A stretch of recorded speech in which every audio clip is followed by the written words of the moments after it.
नत्वा श्रीवल्लभाचार्यान् पुष्टिसेवा प्रकाशकान्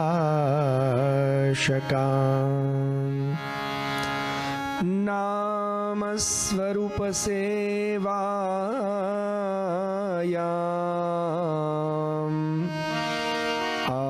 आसक्तान् कृष्णतत्परान्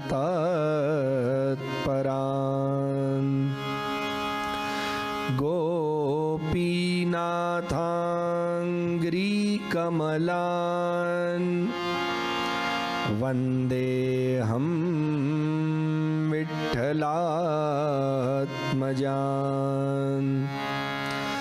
तदङ्गीकृतभक्तानां सादरं च प्रपद्यते सादरं च प्रपद्यते।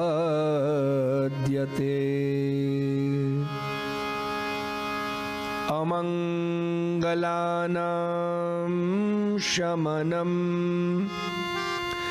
मङ्गलानां महोदयम् गोपाङ्गनानां सौभाग्यम्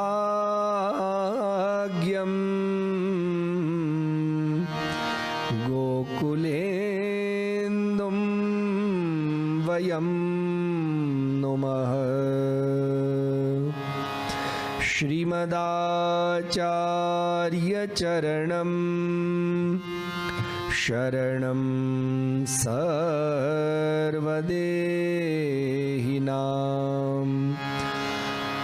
अशेषदोषदहनं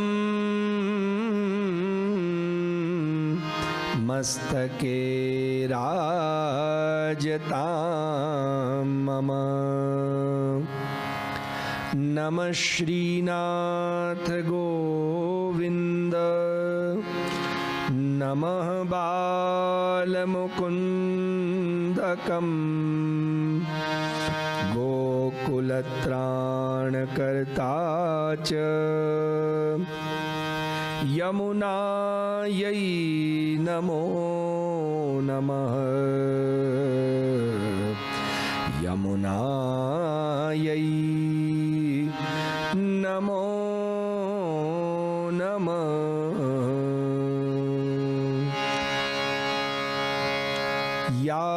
यादृशोऽसि हरे कृष्ण तादृशाय नमो नमः। यादृशोऽस्मि हरे कृष्ण तादृशं मां हि पालय तादृशं मां हि पालय। श्रीकृष्ण गोविन्द हरे मुरारे हे नाथ नारायण वासुदेव। बोलो श्रीकृष्ण गोविन्द हरे मुरारे हे नाथ नारायण वासुदेव। श्रीकृष्ण गोविन्द हरे मुरारे हे नाथ नारायण वासुदेव। श्रीकृष्ण गोविन्द हरे मुरारे हे नाथ नारायण वासुदेव। जिह्वे पिबस्वामृतमेतदेव जिह्वे पिबस्वामृतमेतदेव गोविन्द दामोदर माधवेति गोविन्द दामोदर माधवेति। जिह्वे पिबस्वामृतमेतदेव जिह्वे पिबस्वामृतमेतदेव स्वामृतमेत देव गोविन्द दामोदर माधवेति गोविन्द दामोदर माधवेति गोलोक से धारा चली आई गोलोक से धारा चली आई मूरख जाने ने पाणी रे वाला मूरख जाने ने पाणी रे वेद पुराण विमल यश गावे वेद पुराण श्री यमुने महाराणी रे वाला श्री यमुने महाराणी देवा श्री गंगे महाराणी रे वाला श्री गंगे महाराणी रे श्री कृष्ण गोविंद हरे मुरारे हे नाथ नारायण वासुदेव बोलो श्री कृष्ण गोविंद हरे मुरारी हे नाथ नारायण वासुदेवा जिह्वे पिब स्वामृत में तदेव जिह्वे पिब स्वामृत में तदेव गोविंद दामोदर माधवेति गोविंद दामोदर माधवेति गोविंद दामोदर माधवेति बोलो कृष्ण कन्हैया लाल की सत्य सनातन धर्म की जय सद्गुरु देव की जय जय जय श्री राधे श्याम।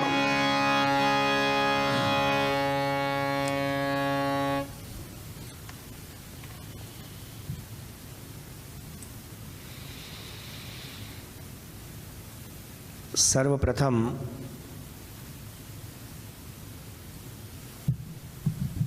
અહીંયા બિરાજમાન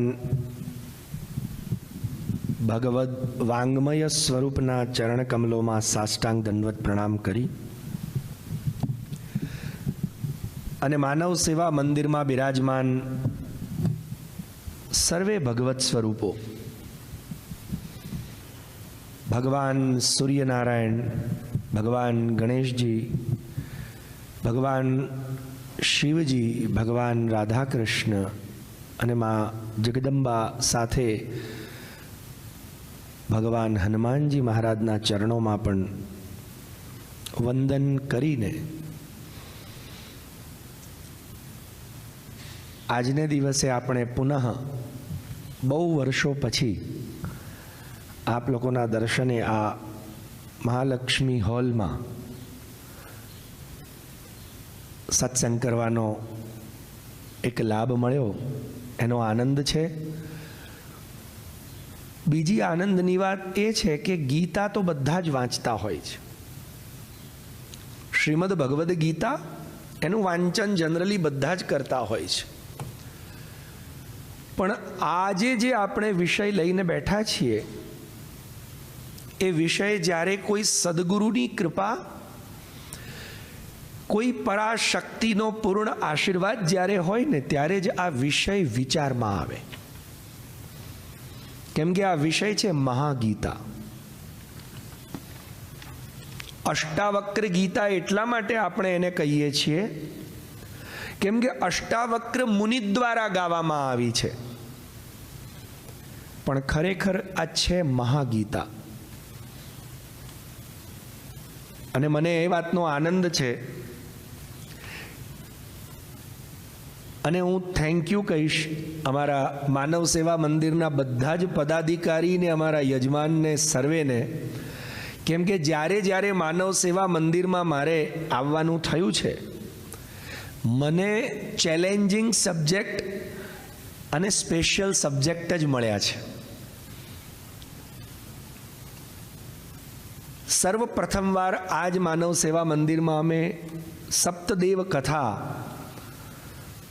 એક દિવસના એક દેવતાની કથાનો આનંદ લીધો હતો. લગભગ 2012 કે 12ની વાત છે, બહુ વર્ષો થઈ ગયા. ત્યાર પછી તો અલગ અલગ વિષયો અમારા અલગ અલગ પ્રેમીઓ દ્વારા, જેમાં અમારા ઘણા બધા કોઈને કોઈ યજમાન બનીને, ક્યારેક કોઈ કે અમારા જેમ કે ઉર્મિલાબા છે તેમણે પર્સનલી પોતે, તો આવા અનેક પ્રેમીજનો દ્વારા અહીંયા આવવાની કથાઓ થઈ. પણ આ વખતે ક્યારેક કૃષ્ણ ગીતા, ક્યારેક ભગવદ્ ગીતા, ક્યારેક ભાગવતની કથા, પણ આ વખતે જે વિષય આવ્યો છે ને એ વિષય છે મહાગીતા. ગીતા અને મહાગીતામાં શું અંતર હોય?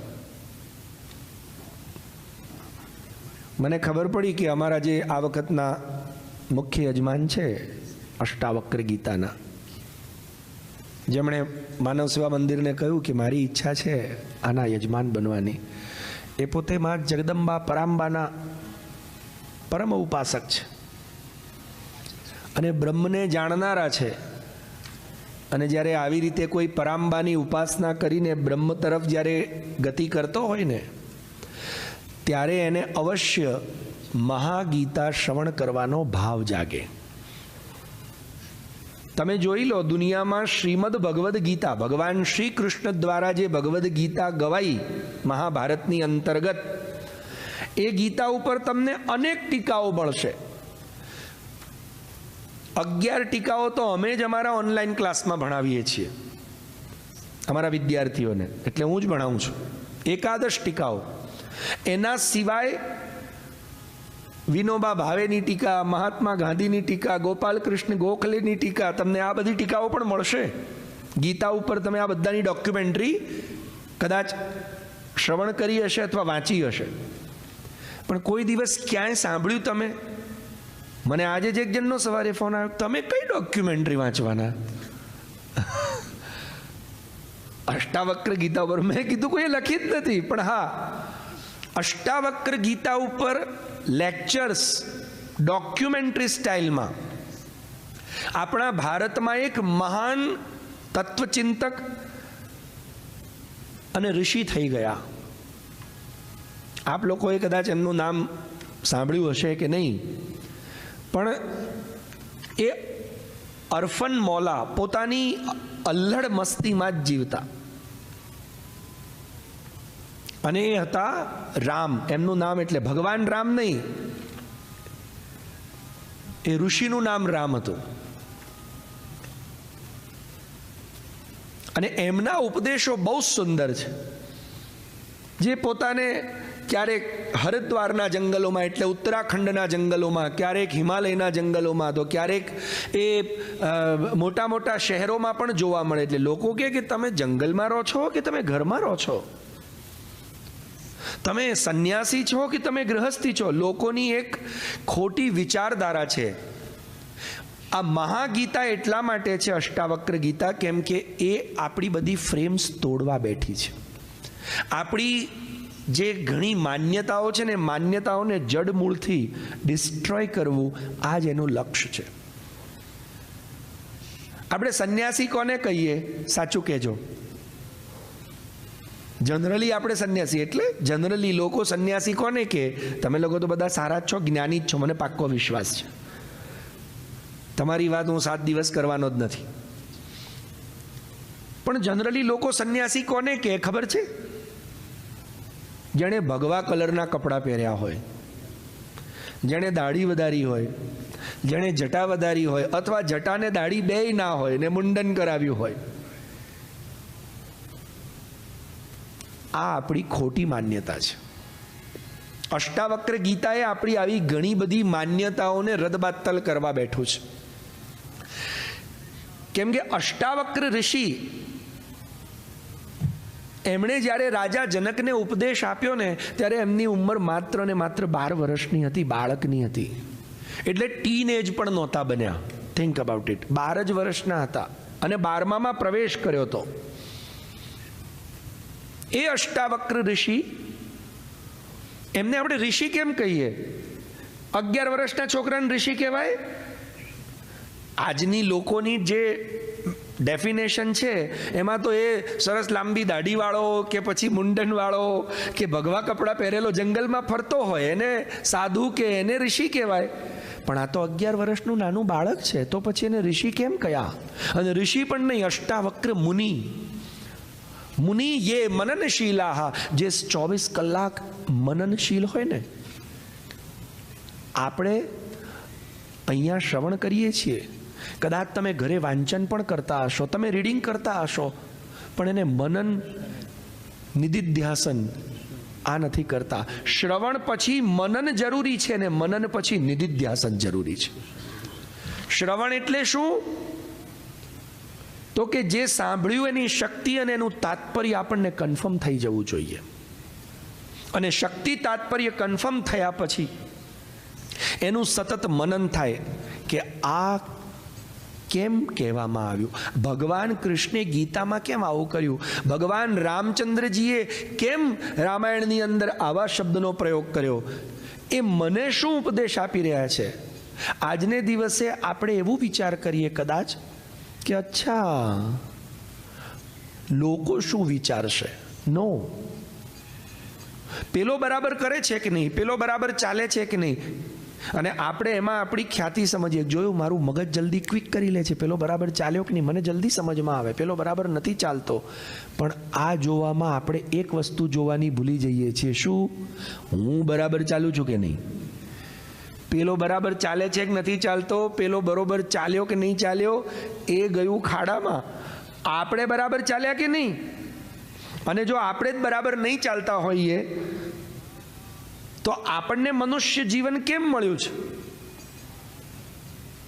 અષ્ટાવક્ર ઋષિની આ મહાગીતા એટલા માટે છે કે આ ગીતા શ્રવણ કર્યા પછી, આ ગીતા ભણ્યા પછી, યાદ રાખજો, તમારે કોઈ ગીતા, કોઈ શાસ્ત્ર, કોઈ ઉપદેશ લેવાની જરૂર નથી.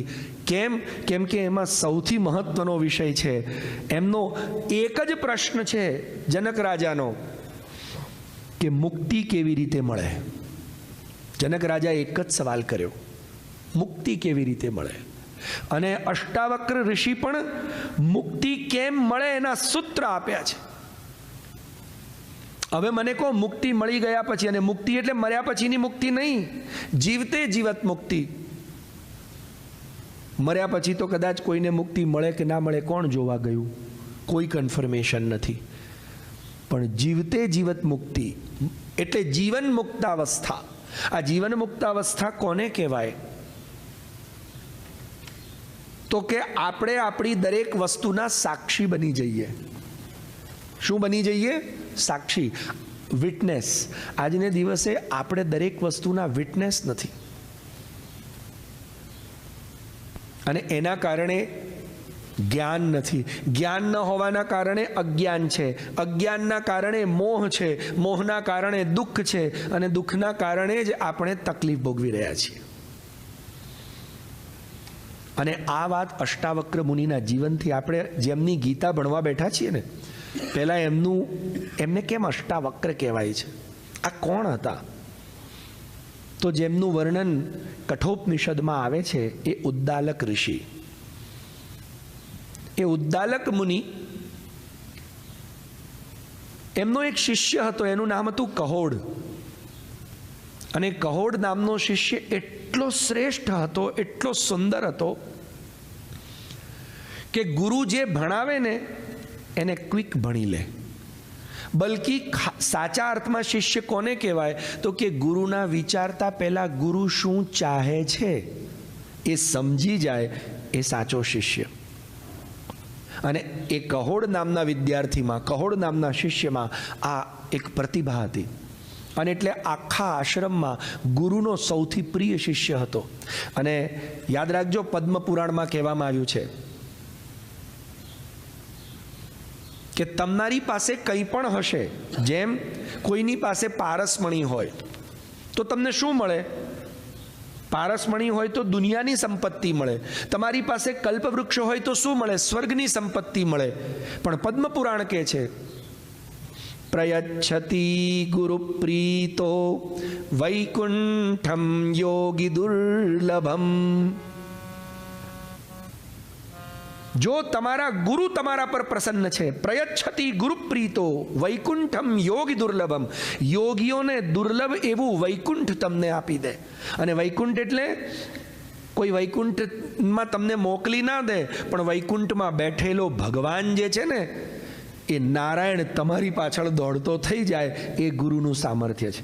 તમારે નારાયણની પાછળ દોડતા દોડતા જવું ન પડે, નારાયણ તમારી પાછળ દોડતો આવે. આ ગુરુની કૃપા. એટલે કહોડને આ વાતની ખબર હતી કે પ્રયચ્છતિ ગુરુપ્રીતો વૈકુંઠમ યોગી દુર્લભમ. અને એટલે એમણે પોતાના જીવનની અંદર સાચા શિષ્ય બનવાનું નક્કી કર્યું. અને સાચા શિષ્ય બનવા માટે એમણે પોતાના ગુરુની ઈચ્છા થતા પૂર્વ એ કાર્ય કરી લેતા. આખરે ભણતા ભણતા એમનો દિવસ એવો આવ્યો કે હવે ભણી લીધું એટલે પછી એમને તમારે અહીંયા જેમ પેલું થાય ને ગ્રેજ્યુએશન, એટલે પછી એમને ટોપી પહેરાવીને એમને કહે કે હવે તમે ઘરે જાઓ. એવી રીતે એમને પણ ટોપી પહેરાવીને ઘરે મોકલવાના હતા. એમનું ગ્રેજ્યુએશન હતું અને એમાં એને સમાવર્તન સંસ્કાર કહેવાય કે હવે સમાવર્તન છે. તો એ સમાવર્તન વખતે બધા જ શિષ્યોના મોઢા પડી ગયા. ઉદ્દાલક ઋષિ દુઃખી હતા. ત્યારે ઉદ્દાલક ઋષિની પત્નીએ પૂછ્યું કે આપ આટલા બધા શિષ્યોને જ્ઞાન આપનારા, આપને સાચું જ્ઞાન છે અને આપ ચિંતિત છો એક શિષ્યના જવાથી? ઘણા બધા શિષ્યો દર વર્ષે ભણી ભણીને તૈયાર થઈને જાય છે, પણ આપ આટલા સ્ટ્રેસ્ડ નથી હોતા, આજે કેમ છો? એટલે કે ઘણા બધા જતા હશે, પણ કોઈક એક એવો છે, અથવા કોઈક તમારા બધાની લાઈફમાં આવું હશે, તમે ઘણા બધા પ્રોબ્લેમ સહન કર્યા હશે. જ્યારે તમે અમેરિકા આવ્યા હશો શરૂના દિવસોમાં, 60માં કે 70માં કે જ્યારે પણ આવ્યા હશો, બહુ મહેનત કરી હશે, ઘણી બધી તકલીફો સહન કરી હશે. એ વખત તમને આમ કોઈ ફરક નહીં પડ્યો હોય. કોઈકે તમારી સાથે કદાચ છલે કર્યું હશે, જવા દે ને, કાંટ 2-5 પૈસા લઈ ગયો, જવા દે. પણ એક સમય એવો આવે છે, કોઈકની સાથે એક અલગ જ સંબંધ જોડાઈ જાય છે. અને યાદ રાખજો, એ સંબંધ એ લોહીનો નથી હોતો. આ દુનિયામાં ગુજરાતીમાં કહેવત છે ને, સગાવાલા, પણ કોઈ દિવસ સગાવાલા ના હોય અને વાલા હોય તે તમને જ્ઞાન તો છે જ ને, બલકી અનુભવે હશે. જનરલી એવું બને, જો કે અહીંયા એવું નહીં હોય, અહીંયા તો સગા સગા જ હશે ને, વાલા વાલા હશે. પણ આ અનુભવ દરેકને જીવનમાં એક વાર તો થાય કે સગો વાલો ના હોય, અને વાલો હોય ને જેની જોડે બહુ એક જેને આપણે કહીએ કે સોલમેટ બની ગયો હોય આપણો, અથવા એક અલગ કનેક્શન જોડાઈ ગયું હોય, મા દીકરાનું કે એક ફ્રેન્ડનું કે એક અલગ જ કનેક્શન, એ કદાચ આપણો લોહીનો સંબંધી ના હોય. અને ત્યારે ઉદ્દાલક ઋષિ કહે છે કે મારા ઘણા બધા શિષ્યો આવ્યા ને ગયા, પણ આના જેવો કદાચ તમે લોકોએ હમણાં સાંભળ્યું હશે, અમારા ભારતની અંદર એક બહુ સુંદર વસ્તુ ઘટી. એક 21 વર્ષના છોકરાએ વેદનું દંડ પારાયણ કર્યું. આપ લોકોએ ન્યૂઝ સાંભળ્યા હશે. વેદનું દંડ પારાયણ, જેને રાષ્ટ્રપતિ, વડાપ્રધાન બધાએ જ બહુ સન્માનિત કર્યા ને એને ચાંદીનો આટલો મોટો દંડ અને સોનાનું કડું ગિફ્ટ કરવામાં આવ્યું. 21 જ વર્ષનો છોકરો, અને એ પણ મહારાષ્ટ્રનો, પુણેનો. એણે દંડ પારાયણ એટલે વેદના 40 અધ્યાય છે, શુક્લ યજુર્વેદના 40 અધ્યાય, એને આગળથી પાછળના ક્રમમાં અને પાછળથી આગળના ક્રમમાં બંને રીતે બાય હાર્ડ બોલી જવા.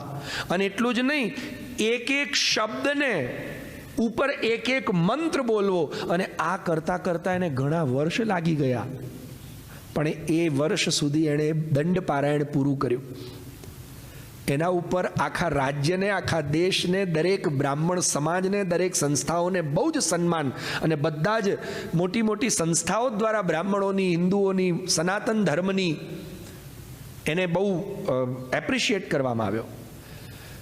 એવી જ રીતે આ કહોડ નામનો વિદ્યાર્થી એ દંડ પારાયણ કરવા કરતાં પણ વિશેષ કે વેદના મંત્રોને અર્થોનું ગાંભીર્ય જેની પાસે હતું, એક કંઠસ્થ બોલી જવું અને એક એનો મિનિંગ ખબર હોવો.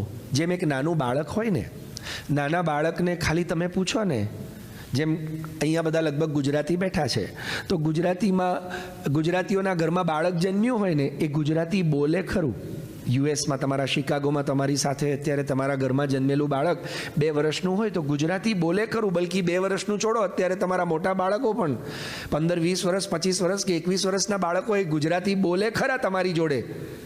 પણ એને કહીએ કે જરા વાંચી બતાવતો, અથવા એને કહીએ લખી બતાવતો, અથવા તો એને કહીએ કે આ શબ્દનો અર્થ બતાવતો, કે અર્થ બર્થ ખબર ના પડે, અમને બોલતા આવડે છે કેમ કે અમારા મમ્મી પપ્પા અમારી જોડે ઘરમાં ગુજરાતી બોલે છે એટલે. આવું છે કે નહીં તમારા બાળકો સાથે? એવી રીતે ખાલી બોલવું અને બોલેલા વિષયને સમજવો, લખવો, વાંચવો અને એનું ગાંભીર્ય અર્થ કરવો તો વિશેષતા કોની છે? એવી રીતે કહોડ નામના જે ઋષિ હતા, એટલે ઉદ્દાલક મુનિના શિષ્ય, એ ખાલી બોલી નહોતા જતા. જેમ હમણાં આપણે કોઈને કહીએ તો કોઈ પુરુષ સૂક્ત બોલી જાય, સહસ્ર શિરેખા પુરુષા સહસ્રાક્ષા સહસ્રપાત સભૂમિગ્ગો સર્વતસ વૃદવાદ્યધિષ્ઠદશાંગુલમ પુરુષ એવેદઘ્નો સર્વં જદભૂતં જચ્ચ ભાવ્યમ. હવે એને પૂછી આનો અર્થ શું થાય? તો કે એ ખબર નથી, અમને બોલતા આવડે છે, બાય હાર્ડ કરી લીધું છે. તો બાય હાર્ડ કરવું it is a different thing and the deep meaning, detailing, it is a different thing. તમારી પાસે એની ડિટેલિંગ હોવી, એના ડીપ મિનિંગથી તમે માહિતગાર હોવા, અને માહિતગાર હોવા કરતાં પણ હજી એક સ્ટેપ આગળ એને બીજાને એક્સપ્લેન કરવું, બીજાના હૃદયમાં બેસાડવું. એટલે કહોડ આવા વિદ્યાર્થી હતા.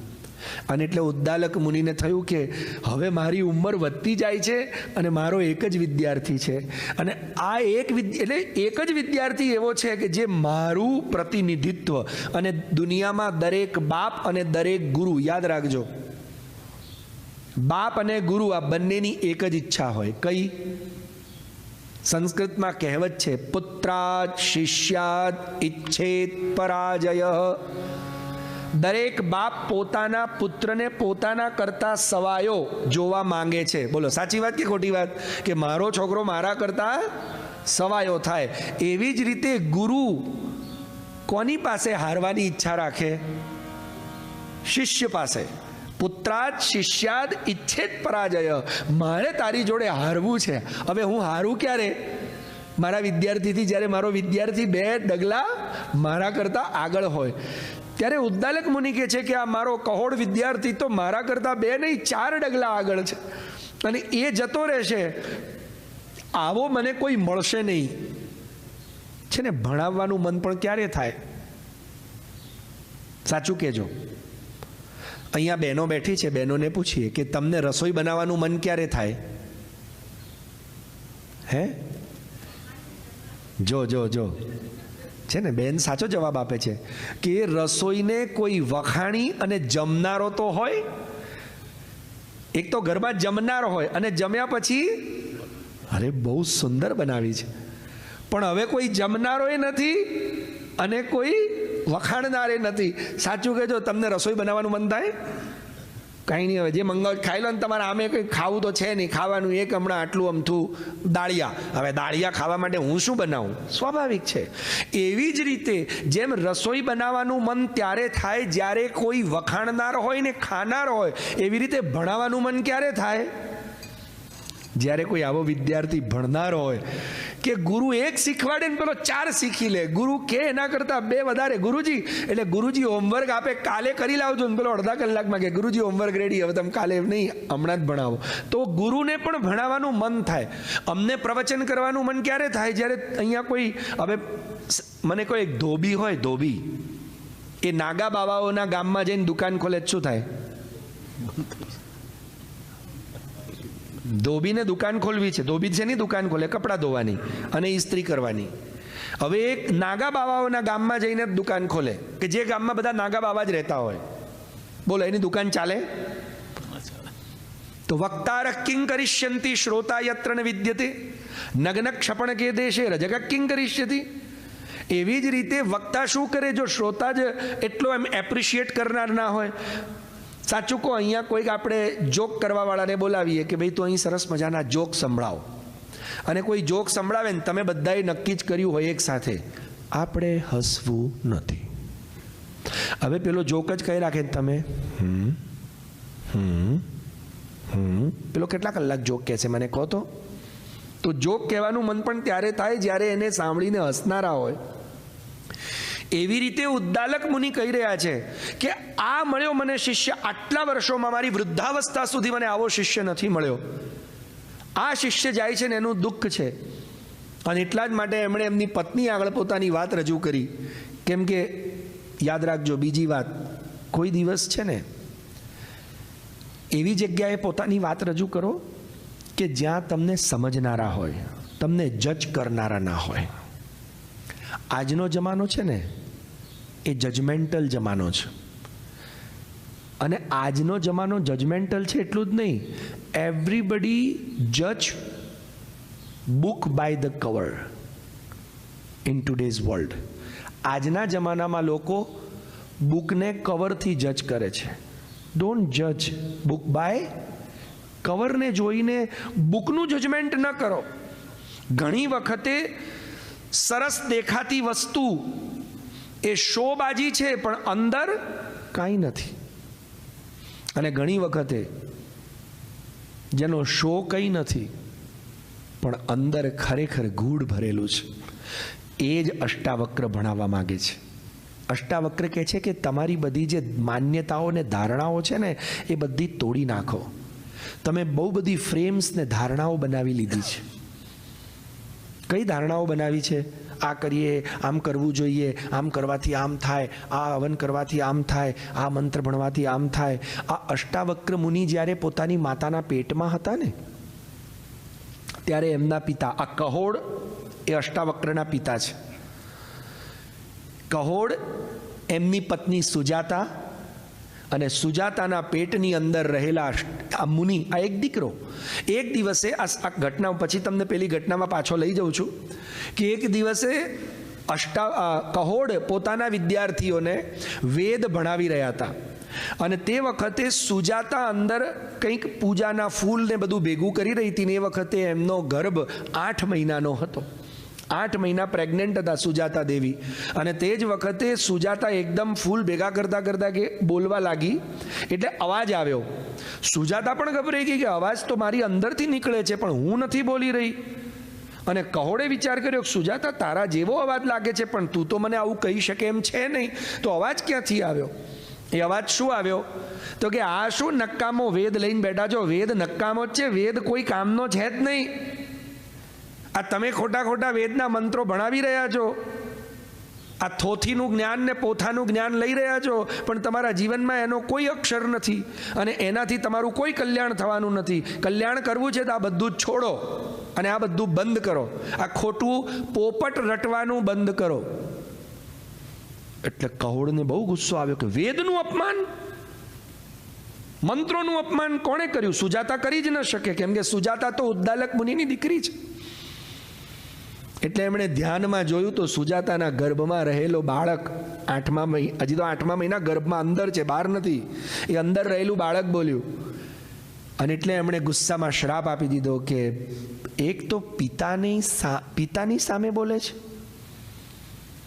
નંબર 2 વેદનું અપમાન કરે છે, નંબર 3 તને કેટલું જ્ઞાન છે જે તું બીજાઓને જ્ઞાન આપવા બેઠો છે, અને અત્યારથી અંદર પેટમાં રહી આવી વાંકી વાતો કરે છે.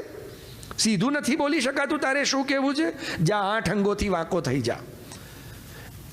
એટલે સુજાતા બોલી કે આવું ન કરો પતિ, આવું ના બોલાય, તમારું જ બાળક છે. પણ કે એ તો અપાઈ ગયો તે અપાઈ ગયો. મોઢામાંથી બાણ અને વાણી બે નીકળી ગયા પછી પાછા ખેંચાય? સાહેબ, વહાણ પાછા ફરે પણ બોલાયેલું વાક્ય ક્યારે પાછું ફરે નહીં. અને એક વખત છોડેલું તીરે કદાચ પાછું ખેંચાય પણ બોલેલું પાછું ના ખેંચાય. એટલે હવે તો બોલાઈ ગયું કે એણે વેદનું અપમાન કર્યું છે. અને એટલે એ પેટમાં જ 8 અંગે વાંકા થઈ ગયા. એટલે આમના પગ આમ થઈ ગયા, માથું આમ થઈ ગયું અને હાથ પણ આમ થઈ ગયા. એવા 8 અંગોથી વળી ગયા. એ 8 અંગોથી વળ્યા એટલે એમને અષ્ટાવક્ર કહેવાયા. યાદ રાખજો. હવે દશા કેવી થઈ? જન્મ્યા અષ્ટાવક્ર તરીકે. પિતાને બહુ પ્રેમ નહોતો, કેમ કે પેટમાંથી જ વેદનું અને મારા જ્ઞાનનું અપમાન કરતો આવ્યો છે. એને વળી જ્ઞાન કેટલું? મેં હજી એને કંઈ ભણાવ્યું નથી. એ કોઈ દેવંશ થોડી છે. દેવંશ હોય તો વેદનું અપમાન કરે જ નહીં. અષ્ટાવક્ર મુનિ કંઈ સમજાવે એ પહેલાં તો કહોડજીએ નક્કી કરી લીધું કે આ ખોટો જ છે. ઘણી વખતે શું હોય છે વાલા વૈષ્ણવો, ધ્યાનથી સમજજો. કોઈ કંઈક બોલે ને એટલે આપણે કહીએ okay I got your point, please now I don't want to talk to. અલે ભાઈ સાંભળ તો ખરો પૂરી વાત. પણ સીધો તીર કાઢીને તલવાર કાઢીને જ બેઠો. ઘણી વખતે કોઈ કંઈ બોલ્યું તો એની પાછળ એનો આશય જુદો હોય. જેમ હું એક્ઝામ્પલ આપું. હવે અમેરિકામાં તો તમે આવું બોલો નહીં, પણ અમારા ભારતમાં તો બોલાય. છોકરું બહુ હેરાન કરતું હોય ને, મમ્મી કામ કરતી હોય, છોકરું બહુ હેરાન કરે તો મમ્મી શું કહે ગુસ્સામાં આવીને, મમ્મી હું રમવા જાઉં. અને છોકરું પણ બહુ બુદ્ધિશાળી હોય. બાળકો જેટલું બુદ્ધિશાળી આ દુનિયામાં કોઈ નહીં. એને ખબર છે કે કઈ ટાઈમે મમ્મી પપ્પાને હેરાન કરવા. એટલે એમને પૂછવું, આપણો ગમતો જવાબ મમ્મી પપ્પા આપશે. એ કયા ટાઈમે? જ્યારે તમારા ઘેર કોઈ મહેમાન આવ્યા હોય, મમ્મી સ્પેશિયલ એમના માટે ચા બનાવતી હોય, પપ્પા એમની જોડે વાત કરતા હોય, તે જ વખત છોકરો આવીને શું કહે, પપ્પા બહાર જાઉં, મમ્મી રમવા જાઉં, મમ્મી. પછી ગુસ્સામાં આવીને મમ્મી પપ્પા શું કહે? બોલો બોલો, સાંભળ્યું તો હશે જ તમે, બોલો તો નહીં અમેરિકામાં, પણ ભારતમાં સાંભળ્યું, જા ચૂલામાં પડ. હવે સાચું કહેજો, જે ચૂલામાં પડ કે કૂવામાં પડ કે આગો મર, આવું જે ગુજરાતી ભાષામાં બોલાયું, હવે એનો અર્થ શું થાય? ખરેખર ચૂલામાં પડવાનું કીધું? અને માની લો છોકરું અણસમજુ હોય, ઓકે મોમ યુ ટેલ મી ચૂલામાં પડ, સો આઈ એમ ગોઈંગ ટુ ચૂલા. હવે આવી રીતે જો પેલો ખરેખર ચૂલામાં જાય તો તમે એને જવા દો ખરા? પછી માં સમજાવે કે બેટા મારો કહેવાનો મતલબ છે કે અહીંયાથી આગો જા. બેઝિકલી આશય જુદો હતો પણ શબ્દ જુદો હતો. તો જે બોલાયેલા શબ્દો છે એનો અર્થ ઘણી વખતે જુદો હોઈ શકે છે. પણ આપણે શબ્દોના અર્થોમાં નહીં જવાને બદલે શબ્દ પકડીએ છીએ. જીવનની અંદર અગર જો આપણી જોડે કોઈકના જાડે ઝઘડા થતા હોય ને, પછી એ પતિ પત્ની ના હોય, એ મિત્ર ના હોય, એ પરિવાર ના હોય, યાદ રાખજો મોસ્ટ ઓફ ધ ટાઈમ 90% આપણે શબ્દોને જ પકડીને ઝઘડતા હોઈએ છીએ. શબ્દો આપણે ભૂલતા નથી. અને એટલે જ એક ફિલોસોફર બહુ સરસ વાત કહે છે કે તમારે છે ને બહુ ખુશ હો ને, તમે જ્યારે બહુ ખુશ હો ત્યારે કોઈ દિવસ કોઈ કમિટમેન્ટ નહીં આપવું. અને જ્યારે તમે બહુ ગુસ્સામાં હો ત્યારે તમારે કોઈ સ્ટેટમેન્ટ નહીં આપવું. ઘણી વખત આપણે ગુસ્સામાં જે સ્ટેટમેન્ટ આપી દઈએ ને એ વખતે આપણે ન બોલતા હોઈએ. બેઝિકલી એ કોણ બોલતું હોય? આપણો ગુસ્સો. પણ એ ગુસ્સામાં બોલાયેલા વાક્ય તમે તો ગુસ્સો ઉતર્યો એટલે ભૂલી ગયા, પણ જેને તમે બોલ્યા ને એ મરતા દમ સુધી તમે રવા દેજો. મને હજી એ પેલું વાક્ય મગજમાં હજી ફરે જ છે. આ તમને સાંભળવા મળતું જ હશે. સામેવાળો નહીં ભૂલે કોઈ દિવસ. એટલે ગુસ્સામાં હો ને ત્યારે સ્ટેટમેન્ટ ન આપો, અને બહુ જ ખુશ હો ત્યારે કોઈ કમિટમેન્ટ ના આપો. ખુશીમાં અરે આજે તો તારા ઉપર, અને જો આવું રામાયણમાં ઘટી ચૂક્યું છે. રામાયણમાં આ ઘટના ઘટી ચૂકી છે કે રાજા હરિશ્ચંદ્ર, ભગવાન મર્યાદા પુરુષોત્તમ શ્રી રામચંદ્રજીના પૂર્વજ રાજા હરિશ્ચંદ્ર સૂતા હતા ને એકદમ સ્વપ્ન આવ્યું કે હું આજે બહુ, મારા ગુરુદેવ વિશ્વામિત્ર ઋષિ પધાર્યા છે, એમણે બહુ સુંદર યજ્ઞ કરાવ્યો છે, એમણે મને બહુ જ્ઞાન આપ્યું ને આશીર્વાદ આપ્યા, ને આશીર્વાદથી મને ભગવત દર્શન થઈ રહ્યા છે. એમણે એવું વરદાન આપ્યું કે મારા આ પરિવારની અંદર ભગવાનનો અવતાર થશે. એટલે એકદમ આંખ ખુલીને ઊભા થયા, એકદમ ખુશમાં. વાવ, શું સુંદર સપનું જોયું. ઘણી વખત તમારી સાથે આવતા ને સવારે એકદમ તમે ઉઠો ને આમ ખુશ ખુશ, એટલે તમારા પતિદેવ કે પત્ની જે તમારી બાજુમાં સૂતા હોય, તમારા બાળકો કોઈક તો પૂછે કેમ આજે એકદમ ખુશ છો, અરે આજ સપનું બહુ સરસ આવ્યું, એવું થાય ને. આમ તમે આમ મલકાઈને કહો ને, એવી રીતે રાજા હરિશ્ચંદ્ર ઊભા થયા કે મને સ્વપ્ન બહુ સુંદર આવ્યું. એટલે સામે જેવું ખુશ થઈને ઊભા થયા ને, સામે કોણ ઊભું હતું? વિશ્વામિત્ર ઋષિ. કેમ કે વિશ્વામિત્ર ઋષિને પરમિશન લઈને એમના બેડરૂમમાં જવાની પરમિશન લેવાની જરૂર નહોતી, એ તો એની ટાઈમ જઈ શકતા હતા, એટલે સીધા પહોંચી ગયા. તો રાજા હરિશ્ચંદ્ર કે ઓહો આપ પધાર્યા, હમણાં જ મેં સ્વપ્ન જોયું અને સ્વપ્નમાં હું આપને એટલો ખુશ થઈ ગયો કે મારું આખું રાજ્ય મેં આપી દીધું અને મને એમ થયું કે બધું રાજ્ય ન્યોછાવર કરી દઉં ને આપ પધાર્યા. વિશ્વામિત્ર કે બસ તો તે સોંપી દીધું ને, લાવ રાજ્ય, ગેટ આઉટ. અને આપને ખબર હશે કે રાજા હરિશ્ચંદ્રને દર ભટકવું પડ્યું. કેમ કે ખુશીમાં કમિટમેન્ટ કરી દીધું, મેં તમને રાજ્ય આપી દીધું. એટલે કોઈ દિવસ, આ તો વિશ્વામિત્ર ઋષિ હતા, એટલે પરીક્ષા કરીને એમના વંશની અંદર સત્યનું સ્થાપન કરીને બતાવ્યું કે રાજા હરિશ્ચંદ્રે એવી સ્થિતિ આવી ગઈ કે પોતાના સગા છોકરા રોહિત માટે, એમનો દીકરો રોહિત એમની પત્ની લઈને આવે છે, કે છે આ આપણો પુત્ર છે. વિશ્વામિત્ર પેલા રાજા હરિશ્ચંદ્ર કહે છે નહીં, અત્યારે તો તમે પેલાના ત્યાં વેચાઈ ગયા છો ને હું આ ચાંડાલના ત્યાં વેચાયેલો છું, એટલે અત્યારે તો હું આ ચાંડાલનો ગુલામ છું અને સ્મશાનમાં જે આવે એની પાસેથી કપડું અને બાળવાની વ્યવસ્થા લેવાનું મને હુકમ કર્યો છે, એટલે હું મારો દીકરો હોય તો પણ હું છોડીશ તો નહીં, તમે આપો કપડું. પેલી કે મારી પાસે પૈસા જ નથી ને તમારો દીકરો, તો કે જે હોય તે. અને તે વખતે એમના ધર્મપત્ની પોતાના સાડી, એક ચીથરા જેવી સાડી એ ફાડીને આપે છે કે લો. અને તે વખતે દેવતાઓ પ્રગટ થઈ જાય છે કે તમે આવી સ્થિતિમાં પણ અસત્ય ન બોલ્યા, અને હવે કોણ જોવે છે, મારો ચાંડાલ તો જોતો જ નથી, જવા દે ને, બાળી દેવા દે ને. એવું એમણે ન કર્યું. એકાંતમાં, ખાનગીમાં પણ અસત્યનું આચરણ ન કર્યું. અને ત્યારે ઋષિમુનિ વિશ્વામિત્ર, વશિષ્ઠ અને બ્રહ્માજી ઇત્યાદિ દેવતાઓએ પ્રગટ થઈને કીધું કે રાજા હરિશ્ચંદ્ર, આ તમારી સત્યવાદિતાના પ્રભાવથી તમારા કુળની અંદર સાક્ષાત સત્ય સ્વરૂપ ભગવાન પ્રગટ થશે. ભગવાનનું નામ સત્ય છે. તમે જો ઉપનિષદો વાંચી હોય, સત્યમ જ્ઞાનમ અનંતમ બ્રહ્મ, ભગવાન સત્ય સ્વરૂપ છે, અનંત સ્વરૂપ છે અને જ્ઞાન સ્વરૂપ છે. આ ભગવાનના 3 નામ છે, સત્યમ, જ્ઞાનમ, અનંતમ બ્રહ્મ. અને એટલે સત્યનું આચરણ કરવું, પણ કમિટમેન્ટ ખુશીમાં નહીં આપી દેતા. નહીં તો આ એ તો ચલો વિશ્વામિત્ર હતા, આજે જો તમે આવી રીતે કોઈને કમિટમેન્ટ આપી દો તો, અને કોઈ ખરેખર બધું લઈ જાય તો. એટલે ક્યારેય પણ ખુશીમાં કમિટમેન્ટ નહીં કરવું અને ગુસ્સામાં સ્ટેટમેન્ટ નહીં આપવું. સુજાતાજીએ ના પાડી કે સ્વામી તમે ગુસ્સામાં છો, સ્ટેટમેન્ટ ન આપો, પણ આપી દીધો શ્રાપ. એટલે કેવા થઈ ગયા? તો કે અષ્ટાવક્ર થઈ ગયા.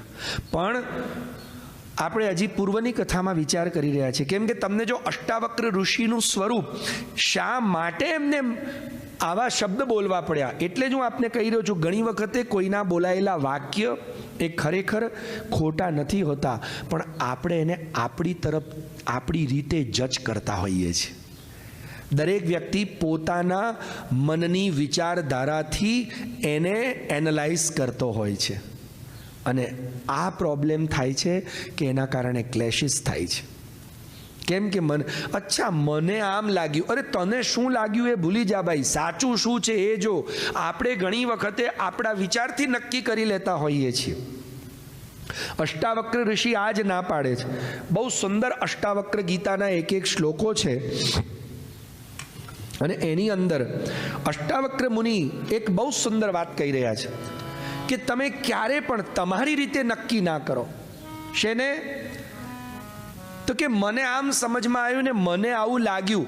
આજને દિવસે દુનિયામાં લોકો આજ કરે છે ને કે મને આવું લાગ્યું, અને એ પ્રમાણે પછી બીજાની સાથે સંબંધ. કોઈકે તમને કીધું કે, હવે માની લો કે તમને કોઈ એમ કહે કે તારે થોડું છે ને સમજવાની જરૂર છે, હો થોડું સમજ. હવે એનો અર્થ તમે એવો સમજો, અને તમને આવું સાંભળવા મળ્યું જશે. શું? તમે જ્યારે કોઈને એમ કહો કે તું થોડું સમજ, હવે એટલે લોકો શું કે, એનો મતલબ તમે એમ કહેવા માંગો છો કે હું ના સમજ છું? અરે એનો મતલબ તું કેમ કાઢે છે ભાઈ? મને કાઢવા દે ને, હું બોલ્યો છું, મારું વાક્ય છે, તો એનો મિનિંગ પણ કોણ કાઢશે?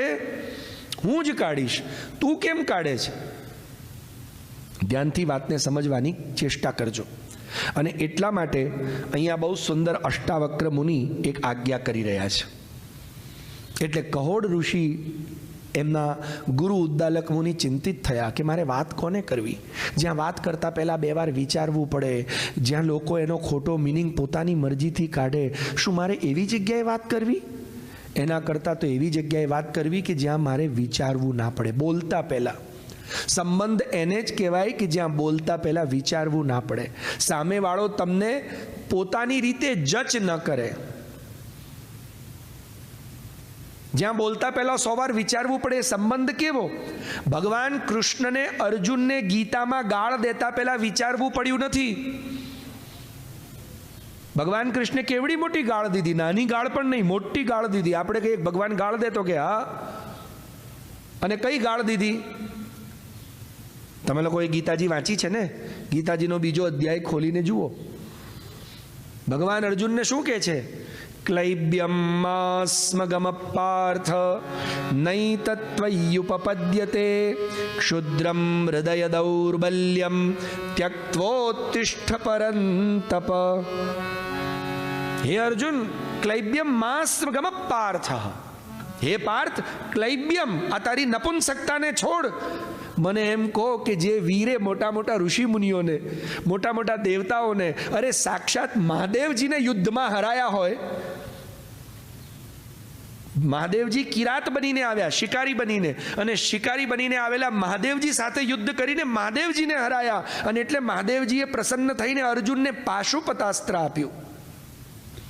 અર્જુન સિવાય આખા વિશ્વમાં કોઈની પાસે પાશુપતાસ્ત્ર નહોતું. અને મહાદેવજીએ કીધું કે આ છે બળીઓ છે. તો જેણે મહાદેવજીને હરાયા હોય, જેણે મોટા મોટા દેવતાઓને હરાવ્યા હોય, અરે એથી એ વિશેષ ભીષ્મ, કર્ણ, આ બધાને, વિરાટ રાજાની, અત્યારે મહાભારતની આખી કથા કરતો નથી, પણ મહાભારતની કથા તમે સાંભળી હશે કે જોઈ હશે કે વાંચી હશે કે વિરાટની સભામાં એ વખતે ઉર્વશી અપ્સરાના શ્રાપથી અર્જુન નપુંસક બનેલા હતા. બૃહન્નલા એમનું નામ હતું. અને વિરાટના પુત્રને શું શીખવાડતા હતા? નૃત્ય. અને એ વખતે એ નપુંસકત્વની અવસ્થાની અંદર, બૃહન્નલાની અંદર એમણે ભીષ્મ, કર્ણ, દુશાસન, દુર્યોધન આ બધાને હરાવ્યા ને બધાના વસ્ત્ર લઈને બધાને નિર્વસ્ત્ર હસ્તિનાપુર મોકલી દીધા. આવા વીરને નપુંસક કહેવાય ખરું? કોઈ વીરને નપુંસક કહેવું એ શ્રાપ નથી? આપણે તો આવા મોટા તો વીર નથી ને. આપણે આવડા મોટા વીર છીએ? સાચું કહેજો. આપણે કોઈને હરાયા? આપણે કોઈ નથી હરાયા. અને આપણે તો ક્યાંક ખબર પડે ને કે અહીંયા યુદ્ધ ચાલે છે તો આપણે ઘરમાં બેસી જઈએ. ઘરમાં બહાર જવા જેવું છે નહીં, વાતાવરણ ખરાબ છે. આપણે એવા વીર છીએ. અને છતાંય કોઈ આપણને એમ કહે ને કે તું તો બાયલો છે, બોલો આપણને ગમે? કોઈ બાયલો, શેનો બાયલો કહે છે? તરત આમ બાં ઊંચી જ ચઢાવવા માંડી પડીએ. હો, બાયલો બોલે છે ને, તું તને બતાવી જ દઉં હું કેવો બાયલો. તો આપણે તો અર્જુન જેવા વીર નથી ને આપણને કોઈ ખાલી બાયલો કે તો આપણને ગુસ્સો આવે. અર્જુનને યુદ્ધના મેદાનમાં બધાની વચ્ચે ભગવાન કૃષ્ણ શું કહી રહ્યા છે? ક્લૈબ્ય. ક્લૈબ્ય એટલે નપુંસક. ક્લૈબ્યમ સ્મગમ પાર્થ. હે પાર્થ, આ નપુંસકતા ખોટી છે તારી. અને પછી શું કહ્યું? બીજી ગાળ દીધી. ક્લૈબ્યમ સ્મગમ પાર્થ નૈતત્વયુપપદ્યતે ક્ષુદ્રમ હૃદય દૌર્બલ્યમ. આ તારું બાયલાપણું છોડ. હૃદય દૌર્બલ્ય એટલે હાવ માય કાંગલો છે, ઊભો થા અને લડ. હવે સાચું કહો, અર્જુનને જરાય ખોટું લાગ્યું? હા કે ના? એટલે જ એ જ્ઞાન લઈ શક્યા. અને એટલે જ અર્જુન અને કૃષ્ણનો સંબંધ આજે પણ આપણે મિત્ર તરીકે યાદ કરીએ ને. કેમ કે સાચો મિત્ર કે સાચા ગુરુને શિષ્ય તરીકે અર્જુનને ને કૃષ્ણ યાદ કરીએ. કેમ? જ્યાં બોલતા પહેલા વિચારવું પડે ને એને રિલેશન જ ના કહેવાય. Which is best relation? કે બોલતા પહેલા you don't have to think કે આ બોલું તો પેલાને ખોટું તો નહીં લાગે. ખોટું પારકાને લાગે, પોતાનાઓને લાગે. અને જેને ખોટું લાગે, મને આજે પણ મારા ગુરુજીનો એક શબ્દ યાદ છે. નેવર એવર ગીવ એની એક્સપ્લેનેશન ટુ એનીબડી. કેમ કે દુનિયાવાળા તમારા માટે ગમે તેવી વાતો કરે અને એમને કરવા દો. लोग मेरे बारे में क्या सोचते हैं ये भी मैं सोचूंगा तो वो क्या सोचेंगे. उनको काम सौंपो. કેમ કે લોકોનો તો સ્વભાવ છે. શું સ્વભાવ છે? તમે લોકો તો જૂના છો એટલે ફિલ્મોના ગીતો તો સાંભળ્યા જ હશે ને. કુછ તો જે છે ને બધા જ્ઞાની જ છે. अभी अगर हम श्याम जी को बोलेंगे तो श्याम जी आपको पूरा सुना भी देंगे. कुछ तो लोग कहेंगे लोगों का काम है कहना छोड़ो बेकार की बातों को कहीं बीत न जाए रहना. આ દુનિયાનો સ્વભાવ છે. કંઈક તો બોલશે જ. તમે સારું કરશો તોય બોલશે ને ખરાબ કરશો તોય બોલશે. એ તો બંને બાજુ બોલવાના. તમે બહુ સારું કરશો ને તો કે સારું તો કર્યું પણ તો એ જો હજી પેલું કર્યું હોત ને તો વધારે સારું થાત. એટલે તારે કરવું હતું ને આટલું. તારથી પાયલી થતી નથી. પેલા એ રૂપિયા જેટલું કર્યું તો એ કે ના આમ હજી આમ 1.5 રૂપિયા ને 2 રૂપિયા તું પાયલી તો કર ભાઈ. પણ આ દુનિયાના સ્વભાવ છે કે તમે સારું કરશો તોય બોલશે ને તમે ખરાબ કરશો તો ઓર બોલશે. તો જસ્ટ ફોરગેટ ઇટ. છોડી દો આ ચિંતા. Never ever dam give any explanation two anybody. Because અમારા ગુરુજી એક આજ્ઞા કરતા, જે તમારા છે ને એમને એક્સપ્લેનેશનની જરૂર નથી. છે જે પોતાના છે એ તમને ઓળખે જ છે. એટલે આવીને શું કે કદાચ છોકરાએ કંઈક ખોટું કર્યું કે છોકરીએ કંઈક ખોટું કર્યું પણ મા બાપ શું કહેશે? બેટા I trust you, I know you, I trust you. જે પોતાના છે ને એમને તમારા પર ટ્રસ્ટ છે. એમને એક્સપ્લેનેશનની જરૂર નથી. અને જેમને એક્સપ્લેનેશનની જરૂર છે એ તમારા છે જ નહીં. તો જે તમારા નથી એમને એક્સપ્લેનેશન આપીને કામે શું છે? અને તમે એમને ગમે તેટલા એક્સપ્લેનેશન આપશો એ તમારા થવાના નથી. કેમ કે એક એક્સપ્લેનેશન આપશો એટલે કે તમે આ તો સમજાવ્યું પણ પેલો આવું કે એટલે નવા નવા પોરા કાઢશે જ પાણીમાંથી. તો આ તો દુનિયાનો સ્વભાવ છે. Leave it. સંબંધ એ જ છે કે જેમાં વિચારવું પડતું નથી. ભગવાન કૃષ્ણને કે અર્જુનને વિચારવું ના પડ્યું. એટલે ઉદ્દાલક ઋષિએ પોતાની પત્નીને પૂછ્યું. અને એટલા માટે દુનિયામાં બેસ્ટ સંબંધ પતિ પત્નીનો છે. બેસ્ટ કમ્પેનિયન છે. પતિ પત્ની એ બેસ્ટ કમ્પેનિયન. આપણે એને કમ્પેનિયન કહીએ છીએ. એકબીજાની સાથે બધું જ શેર કરે છે. તમે બીજા કોઈની સાથે શેર કરો કે ના કરો, તમારી પત્ની જોડે અવશ્ય કરજો. કેમ કે કાર્યેષુ મંત્રી, કર્ણેષુ દાસી, ભોજ્યેષુ માતા, શયનેષુ રંભા, ક્ષમા ધરિત્રી, દયા ચ મૂર્તિ, ષડજીવ લોકેચુ સુખાની રાજન. હે રાજન, આ 6 પ્રકારના ધર્મ એક સ્ત્રીમાં રહેલા છે. અને એટલે આવી સ્ત્રી જ્યારે તમને મળે અથવા તમે આવી સ્ત્રીને જ્યારે જુઓ ત્યારે તમે સમજો કે તમે સુખી થયા. સૌથી પહેલું કાર્યેષુ મંત્રી. તમારી કોઈ પણ કાર્યમાં બેસ્ટમાં બેસ્ટ એડવાઇસ અગર તમને કોઈ આપે ને તો ક્યારે કોઈ બીજો એડવાઇઝર નહીં આપે, તમારી પત્ની જ આપશે. અને તમે તમારી પત્નીની એડવાઇસ માનશો ને તો તમે સક્સેસ થશો. આ વાત લખી હોય તો લખી રાખજો. મહાદેવજીએ જ્યારે સમુદ્ર મંથન થયું ને, આ હું તમને ખિસ્સાની વાત નથી કરતો, એટલે શાસ્ત્રમાં કહેલી વાત. જ્યારે સમુદ્ર મંથન થયું ને સમુદ્રમાંથી સૌથી પહેલાં અમૃત ના નીકળ્યું. પહેલાં શું નીકળ્યું? ઝેર નીકળ્યું. બધાને વાર્તા ખબર છે. ઝેર નીકળ્યું એટલે બધા જ દેવતાઓએ દોડ્યા અને દાનવોએ દોડ્યા. કાં તો મર્યા આમના. એ ઝેરનું સુગંધથી જ અડધા તો બેભાન થઈ ગયા. હજી તો ઝેર પીધું નથી, સુગંધ ઉડીને ઝેરની એમાંથી જ બેભાન થઈ ગયા. તો તે વખતે ભગવાનની પાસે ગયા, ભગવાન હવે શું કરીએ? તમે તો અમૃત માટે કીધું હતું, આ તો ઝેર નીકળ્યું. ભગવાન કે ઝેર પીવાની તાકાત એક જ માં જ છે, બીજો કોઈ ઝેર પી જ ના શકે. જાઓ મહાદેવજીને જઈને બોલાવો ને ઝેર પીવડાવો. હવે મહાદેવજી પાસે બધા ઝેર પીવાની વિનંતી કરવા ગયા કે મહાદેવજી તમારામાં તાકાત છે, તમે ઝેર પીવો. તો મહાદેવજીએ હા પાડી ના. મહાદેવજીએ શું કીધું? 1 મિનિટ મારે પૂછવું પડે. કોને? ભવાનીને. અને એમણે ભવાનીને પૂછ્યું. બહુ સુંદર, તમે ક્યારેક ભાગવતની કથા તો સાંભળી જ હશે, એમાં બહુ સુંદર શ્લોક આવે છે. કે ભવમ ભવાનીમ પ્રતિપૃચ્છતિ. ભવાનીને પૂછ્યું કે હું ઝેર પીવું? આજની પત્ની હોત તો કે હો 2 ડબ્બા વધારે પીઓ, ઓછી પીડા કાલથી હાચવવા મટ્યા, મારે રહોડું કરવું મટ્યું, મળશે તો બીજો નવો મળશે ને કંઈ નહીં. આજની પત્ની નથી ભવમ ભવાની, એ ભવાની તો જબરદસ્ત છે. ભવાનીએ હાય ના પાડી, નાય ના પાડી. હવે તમે કહેશો કે જો આજની નથી તો હા ના પાડી સમજ્યા, તો પછી ના કેમ પાડી નહીં? કેમ કે સાચી પત્ની કોને કહેવાય? પોતાના પતિના નેચરને અને પોતાના પતિને બંનેને સ્વભાવથી સાથે એના વિચારને ઓળખે છે. એના નેચરને ને વિચારને ઓળખે એ જ તો પત્ની. પતિમિંગિત કોવિદા. જુઓ, શાસ્ત્રમાં પત્નીને કહ્યું છે પતિમિંગિત કોવિદા. પતિના ઈશારાની અંદર જે સમજી જાય ને તે પત્ની. અને ભવાની તો એવી જ છે. અને એટલે જ આપણે હંમેશા આરતી કરીએ ત્યારે એકલા ભવને નથી બોલાવતા. ભવમ ભવાની. ભવમ એટલે મહાદેવજી અને ભવાની એટલે જગદંબા. તો ભવમ ભવાની સહિતમ. એકલો ભવ જોઈએ જ નહીં. અમારે તો ભવ જોઈએ તો એ કોની જોડે જોઈએ? ભવાની જોડે. એકલો કૃષ્ણ ના જોઈએ. કોની જોડે જોઈએ? રાધા જોડે. અમારે તો એકલું કશું જોઈતું જ નથી. એકલા રામ ના જોઈએ. કોની જોડે જોઈએ? સીતારામ. યાદ રાખજો. તો ભવમ ભવાની સહિતમ નમામી. એટલે ભવાનીને પૂછ્યું કે હું ઝેર પી લઉં? એટલે ભવાની ચૂપ થઈ ગયા. મહાદેવજીએ પૂછ્યું ચૂપ કેમ થઈ ગયા? ભવાની કહે છે શિવ, હું તમારો સ્વભાવ જાણું છું. કેવો? તો કે તમે ઓલવેઝ સમાજના કલ્યાણ માટે જ જીવો છો. એટલે જ તમારું નામ શિવ છે.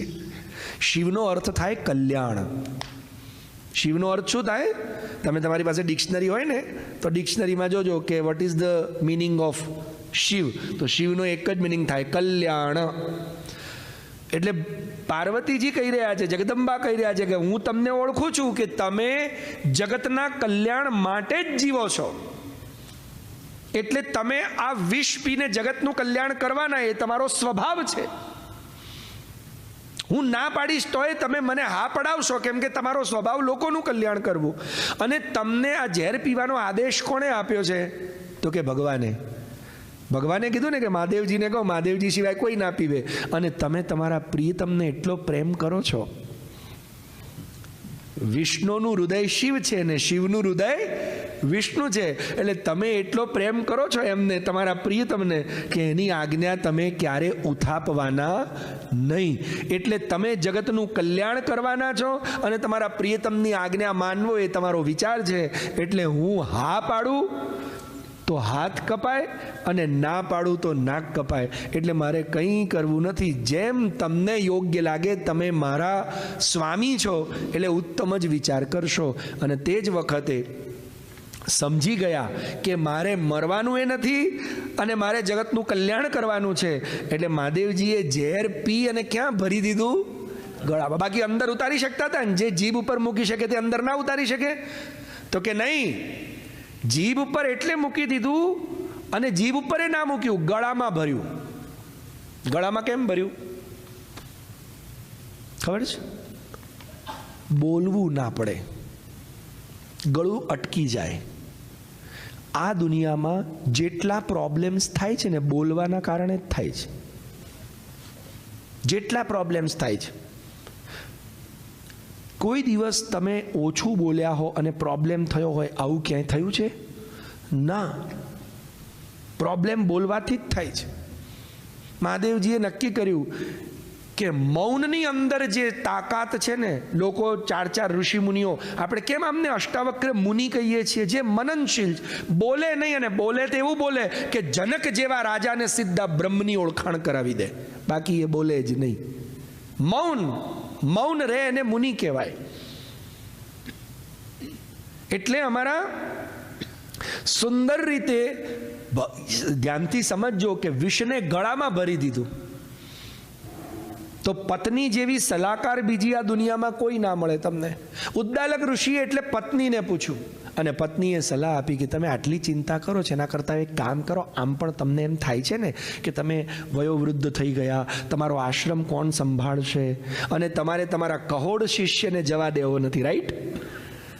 એને ઓફર કરો તો કે શું ઓફર કરું?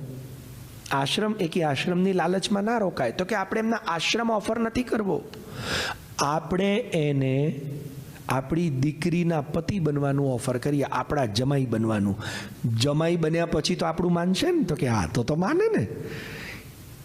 કેમ કે 5 મા બાપ કહેવાય દુનિયામાં, યાદ રાખજો.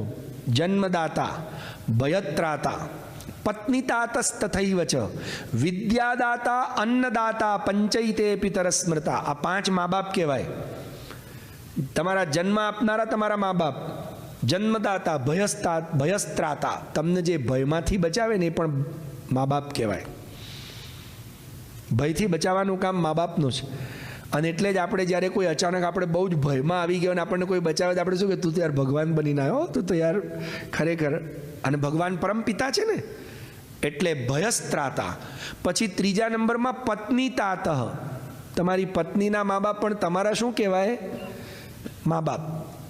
પછી તમે એમ કહો કે મારા મા બાપનું સન્માન કરવાનું, પત્નીના મા બાપને ગાળો ભાંડો ને તો પછી ઘરમાં ઝઘડા જ થાય, બીજું કાંઈ થાય નહીં. કેમ કે એ તમારા મા બાપ છે. પત્નીતાતસ્ત થઈ છે. વિદ્યાદાતા, તમને જે વિદ્યા આપે, જ્ઞાન આપે ને એ પણ મા બાપ કહેવાય. એટલે ગુરુ મા બાપના સ્થાને હોય. અને અન્નદાતા, જે તમને ખાવા આપે. અને આ 5 કામ માતા પિતાના છે.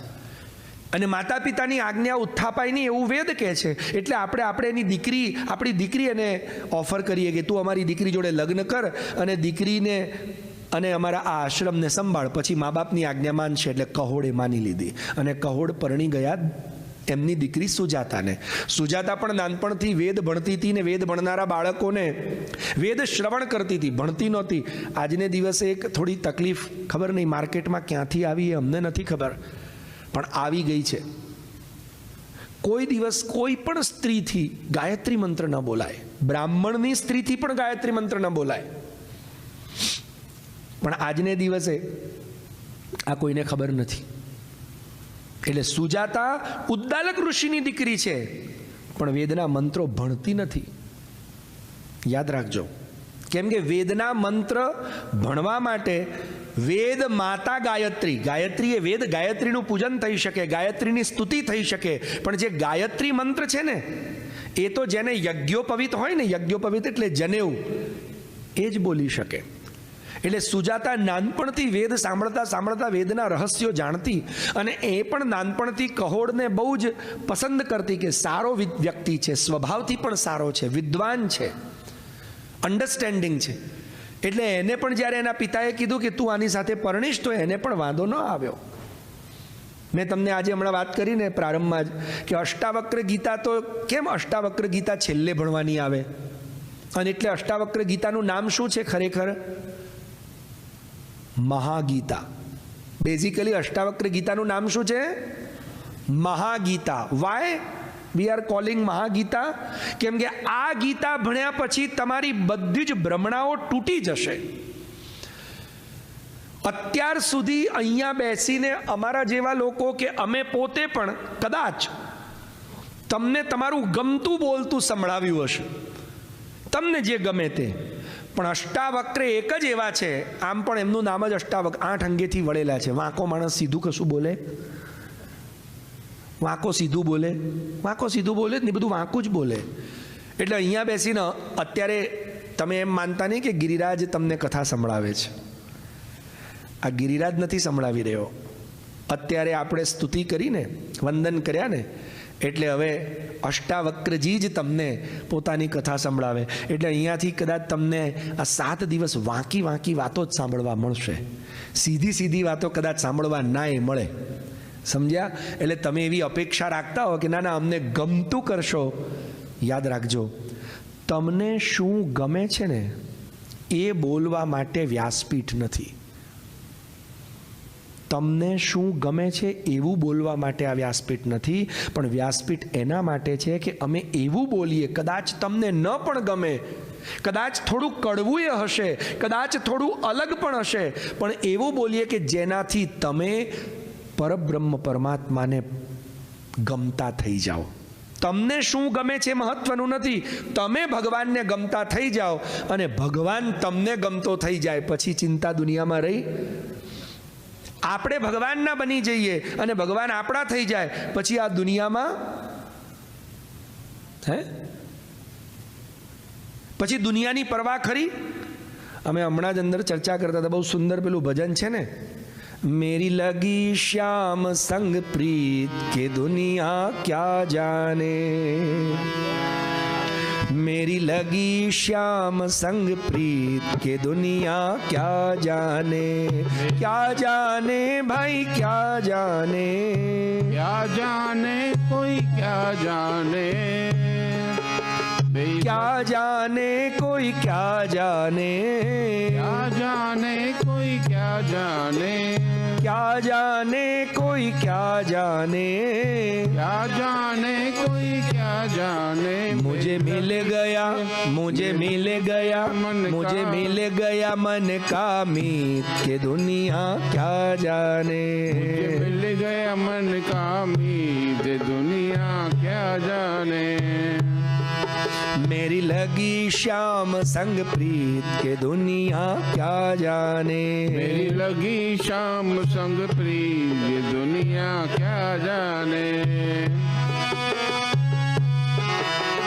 क्या जाने कोई क्या जाने, क्या जाने कोई क्या जाने, मेरी लगी शाम संग प्रीत ये दुनिया क्या जाने, मेरी लगी शाम संग प्रीत ये दुनिया क्या जाने।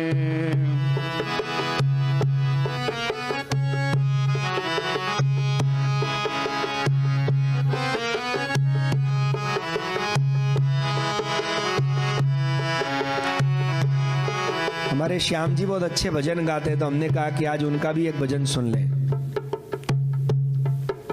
कृष्ण का सुनेंगे भजन? नहीं, यही सुना दीजिए,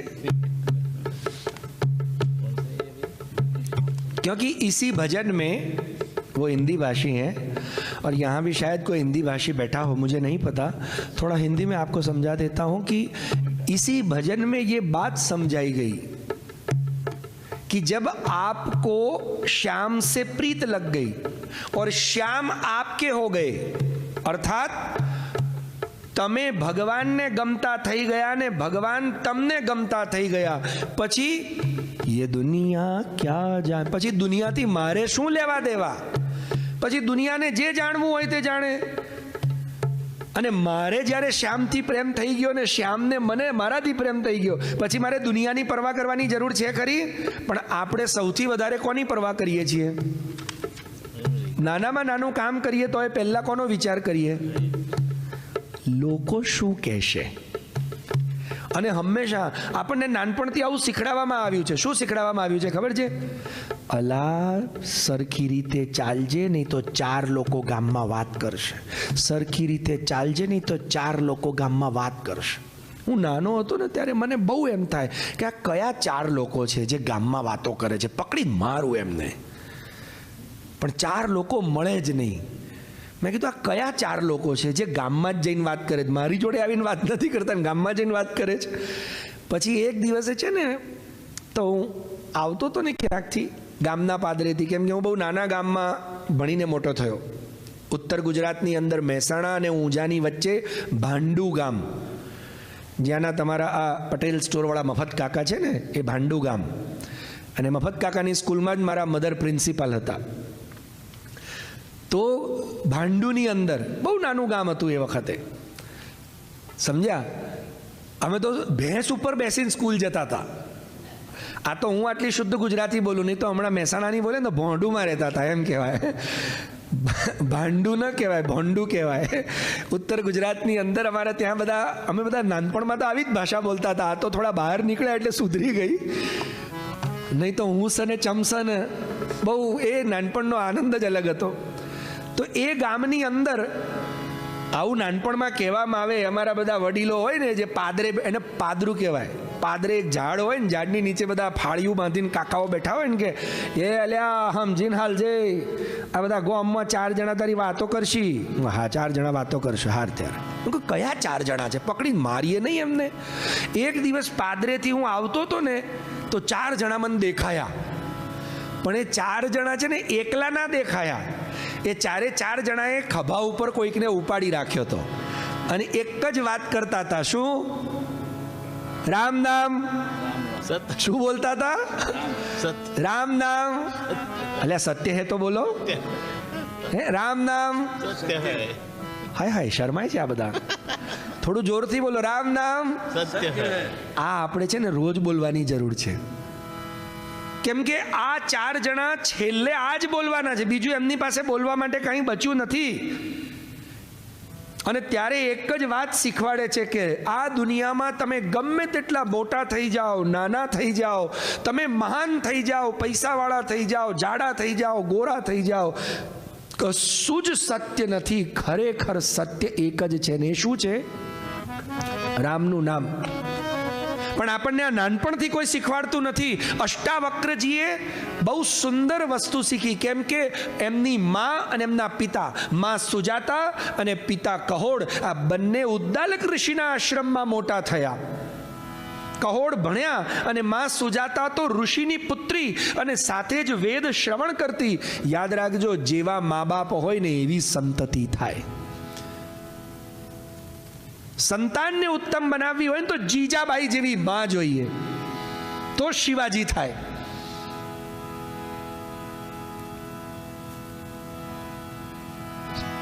જી. मोह लगी शाम संग पी, ये दुनिया क्या जाने. आप तालियों नो स्वर आपजो. लगी शाम संग प्रीत, के दुनिया क्या जाने. क्या जाने कोई क्या जाने, क्या जाने कोई क्या जाने, क्या जाने कोई क्या जाने, क्या जाने कोई क्या जाने. लगी शाम संग प्रीत, ये दुनिया क्या जाने. शाम से प्रीत दुनिया क्या जाने. मुझे मिल गया मन का मीत, के दुनिया क्या जाने. मुझे मिल गया मन का मीत, ये दुनिया क्या जाने. छवि लगी मोरे शाम की जब से, छवि लिखी मैंने शाम की जब से. छवि लगी मन शाम की जब से, शाम की जब से. भई बावरी मैं तो तब से, भई बावरी मैं तो तब से. बांधी प्रेम की डोरी मोहन से, बांधी प्रेम की डोर मोहन से. नाता तोड़ा मैंने जग से, नाता तोड़ा मैंने जग से. ये कैसी पागल प्रीत, ये दुनिया क्या जाने. कैसी पागल प्रीत, ये दुनिया क्या जाने. क्या जाने भाई क्या जाने. क्या जाने कोई क्या जाने. मेरी लगी शाम संग प्रीत, ये दुनिया क्या जाने. मुझे मिल गया मन का मीत, ये दुनिया क्या जाने.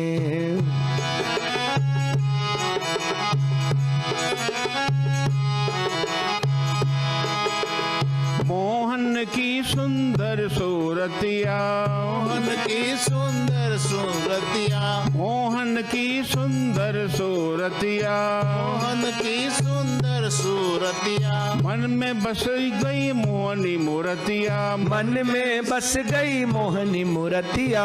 मन में बस गई मोहनी मूर्तिया, में बस गई बोली मूर्तिया.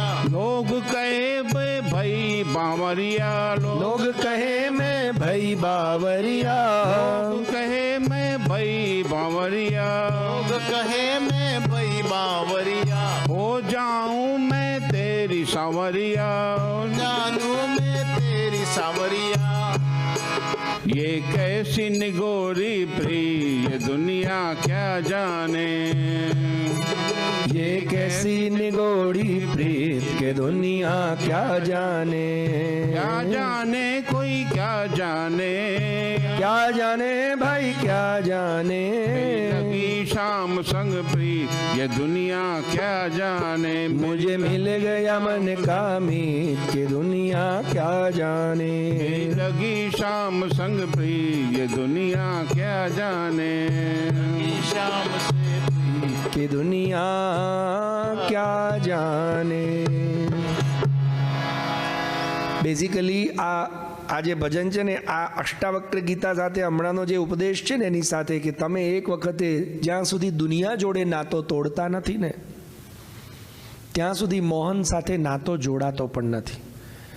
આપણો એક વાયર એક જગ્યાએ કનેક્ટેડ હોય તો બીજી જગ્યાએ જોડાય ખરો?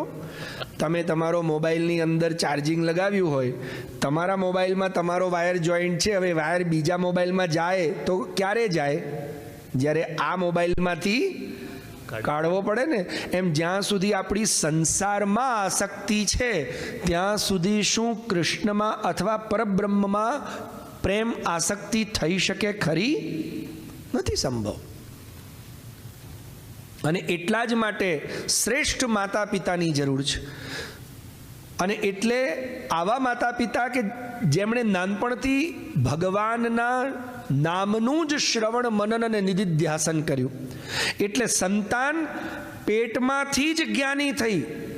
યાદ રાખજો, ભગવાન જ્યારે કંઈક વિશેષ કાર્ય કરવા માટે પૃથ્વી પર પોતે પધારતા નથી ને, ત્યારે પોતાના રિપ્રેઝેન્ટેટિવ મોકલતા હોય છે. અને આ વાતને ભગવાન ગીતામાં આજ્ઞા કરે છે. 10મા અધ્યાયમાં યદ્યદ વિભૂતિમત્સત્વમ શ્રીમદુર્જિતમેવ વા તત્તદેવાવગચ્છત્વમ મમ તેજોંશ સંભવમ. હે અર્જુન, આ દુનિયામાં યદ્યદ વિભૂતિમત્સત્વમ, તને જ્યાં ક્યાંય પણ વિભૂતિ દેખાય, વિભૂતિ એટલે વિશેષ ભવનમ વિભૂતિ, જ્યાં ક્યાંય પણ વિશેષતા દેખાય, નોર્મલ માણસ કરતા એક્સ્ટ્રા ઓર્ડિનરી સામર્થ્ય, એક્સ્ટ્રા ઓર્ડિનરી જ્ઞાન, એક્સ્ટ્રા ઓર્ડિનરી કોઈ વાત જે આ લકીરના ફકીર નહીં, એ લકીરમાંથી બહાર નીકળી ગયો, યાદ રાખજે, મત્સત્વમ, ક્યાંક ના ક્યાંક મારી વિશેષતા મેં એમાં મૂકી છે, એ મારું વિશેષ સ્વરૂપ છે. એટલે તમારી ફ્રેમની વાતો નહીં કરે, જે તમને ગમે છે વાતો નહીં કરે, તમારી જે માન્યતાઓ છે માન્યતા પ્રમાણેની વાતો નહીં કરે. આવો તો વેલકમ, ના આવો તો ભીડકમ, આવી વિચારધારા વાળો વ્યક્તિ હશે. અને અષ્ટાવક્ર મુનિ આવા જ હતા. એટલે એમણે પોતાના બાપને પેટમાંથી કહી દીધું. વિચાર કરો. અને આવો બાળક હોય એટલે બાપને સ્વાભાવિક થોડી નારાજગી તો હોય જ ને. એટલે એમને બહુ આસક્તિ નહોતી. એક તો વેદનું અપમાન કરતો. એટલે સુજાતાજીએ પૂછ્યું કે આ અષ્ટાવક્ર છે, 8 અંગોથી વળેલો જન્મ્યો છે, એટલે તમે એને બહુ લાડ નથી કરતા? તો કે ના, જેને વેદમાં આસક્તિ નથી, જેણે મને વેદ માટે ખોટી વાત કરીને, એટલે મને, કેમ કે હું વેદને બહુ પ્રેમ કરું છું, અને એટલા માટે મારે એની અંદર મોહ જ નથી નાખવો. કેમ કે આ દુનિયાની અંદર જે કંઈ પણ દુઃખ કે કષ્ટ છે ને, મોહના છે, પ્રેમના નથી. કબીરદાસજીએ કહ્યું ને, પ્રેમ પ્રેમ સબ કો કરે, પ્રેમ ન જાને કોઈ, જો જન જાને પ્રેમ કો તો દુઃખ કાહે કો હોય. તમે એમ કહો છો કે મને તો મારા બાળકથી પ્રેમ છે, મને મારા પત્નીથી પ્રેમ છે, મને મારા પતિથી પ્રેમ છે, મને મારા મિત્રથી પ્રેમ છે, મને મારા ભાઈથી પ્રેમ છે, મને મારી બહેનથી પ્રેમ છે, અને છતાંય દુઃખ પણ થાય છે એ જ લોકોથી. એક બાજુ તમે આવું બોલો છો કે મને પ્રેમ છે, સાચું કહેજો, અને પછી એમ પણ બોલો છો શું, મને મારા દીકરાએ દુઃખી કર્યો, મને મારી દીકરીએ દુઃખી કરી, મને મારા પતિએ દુઃખી. એટલે આ પ્રેમ હોય તો દુઃખ થાય? વિચાર કરો, 11 વર્ષ અને 52 દિવસ, એટલે કે 12 વર્ષ પણ પૂરા નથી થયા, ભગવાન કૃષ્ણે ગોકુળમાં રહી અને ગોપીઓ અને રાધા જોડે પ્રેમ કર્યો. 2 ઘડી વિચારજો. હો, એવરીડે મળે, એવરીડે મુરલી વગાડે, એવરીડે રાસ રમે, એવરીડે નાચ ગાન, એવરીડે ગાયોની પાછળ ભાગવાનું, આટલો પ્રેમ. અને 11 વર્ષ અને 52 દિવસ પૂરા થયા અને 53મો દિવસ આવ્યો અને ભગવાન ગોકુળ છોડીને મથુરા જતા રહ્યા. હવે મને જરા 1-2 પ્રશ્નના જવાબ આપજો. તમે એટલા ઠંડા નહીં રહેતા કે પછી હું પણ અહીંયા બેઠો બેઠો ઠંડો પડી જાઉં. એટલે give me a good response, then I will give you a best respond. તો મને તમે એમ કહો કે એ જમાનામાં મોબાઈલ હતા? ના. એ જમાનામાં વોટ્સએપ હતું? એ જમાનામાં ઈમેલ હતું? એ જમાનામાં ફેસબુક હતું? એ જમાનામાં ટપાલીઓ હતા? એનો મતલબ સંપર્ક કરવાના કોઈ સાધન નહોતા કે ભગવાન વોટ્સએપના સ્ટેટસ પર મૂકી શકે કે આઈ મિસ યુ રાધા. આવું વોટ્સએપનું સ્ટેટસ ભગવાન ક્યાંથી મૂકે? વોટ્સએપ હતું જ નહીં એ જમાનામાં. અચ્છા, ભગવાન ટ્વીટ કરી શકે કે feeling alone, see I am walking on a good Dwarka beach but alone, no one is with me and my dearest Radha is not here. આવું ક્યાંય ભગવાને કોઈ ટ્વીટ કર્યું? કેમ કે કશું હતું જ નહીં. ભગવાને પત્ર લખ્યો? ના. હવે આવું ક્યાં સુધી બન્યું? ભગવાન પૃથ્વી ઉપર કેટલા વર્ષ બિરાજ્યા ખબર છે? 125 વર્ષની ઉંમર એમણે આ ભૂતલ પર ભોગવી. હવે 11 વર્ષને 52માં આપણે બીજા પણ વર્ષ જોડી દઈએ અને એમ માની લઈએ કે 12 વર્ષ પૂરા કર્યા. ચાલો, હવે 125માંથી 12 માઇનસ કરો, કેટલા બચે?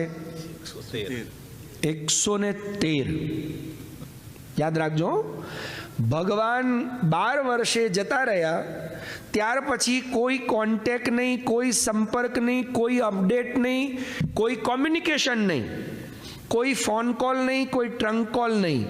અને ભગવાને પોતાની ઉંમરમાં 124 વર્ષે ફરીથી મોરલી વગાડી. એ પણ દ્વારકાની પાસે ગોપી તળાવ પર જઈને. તમે બધા ગોપી તળાવ ગયા હશો. ગોપી તળાવ પર જઈને મોરલી વગાડી. અને જ્યારે ભગવાન ગોકુળ છોડીને દ્વારકા જઈ રહ્યા હતા ને, તે વખતે રાધાએ કહ્યું હતું કે જાઓ કૃષ્ણ જાઓ, તમે પ્રેમથી પૃથ્વી પર આવ્યા છો, because I love you truly, so love never bound anyone. Love હંમેશા શું, પ્રેમ શું કરે? સ્વતંત્રતા આપે.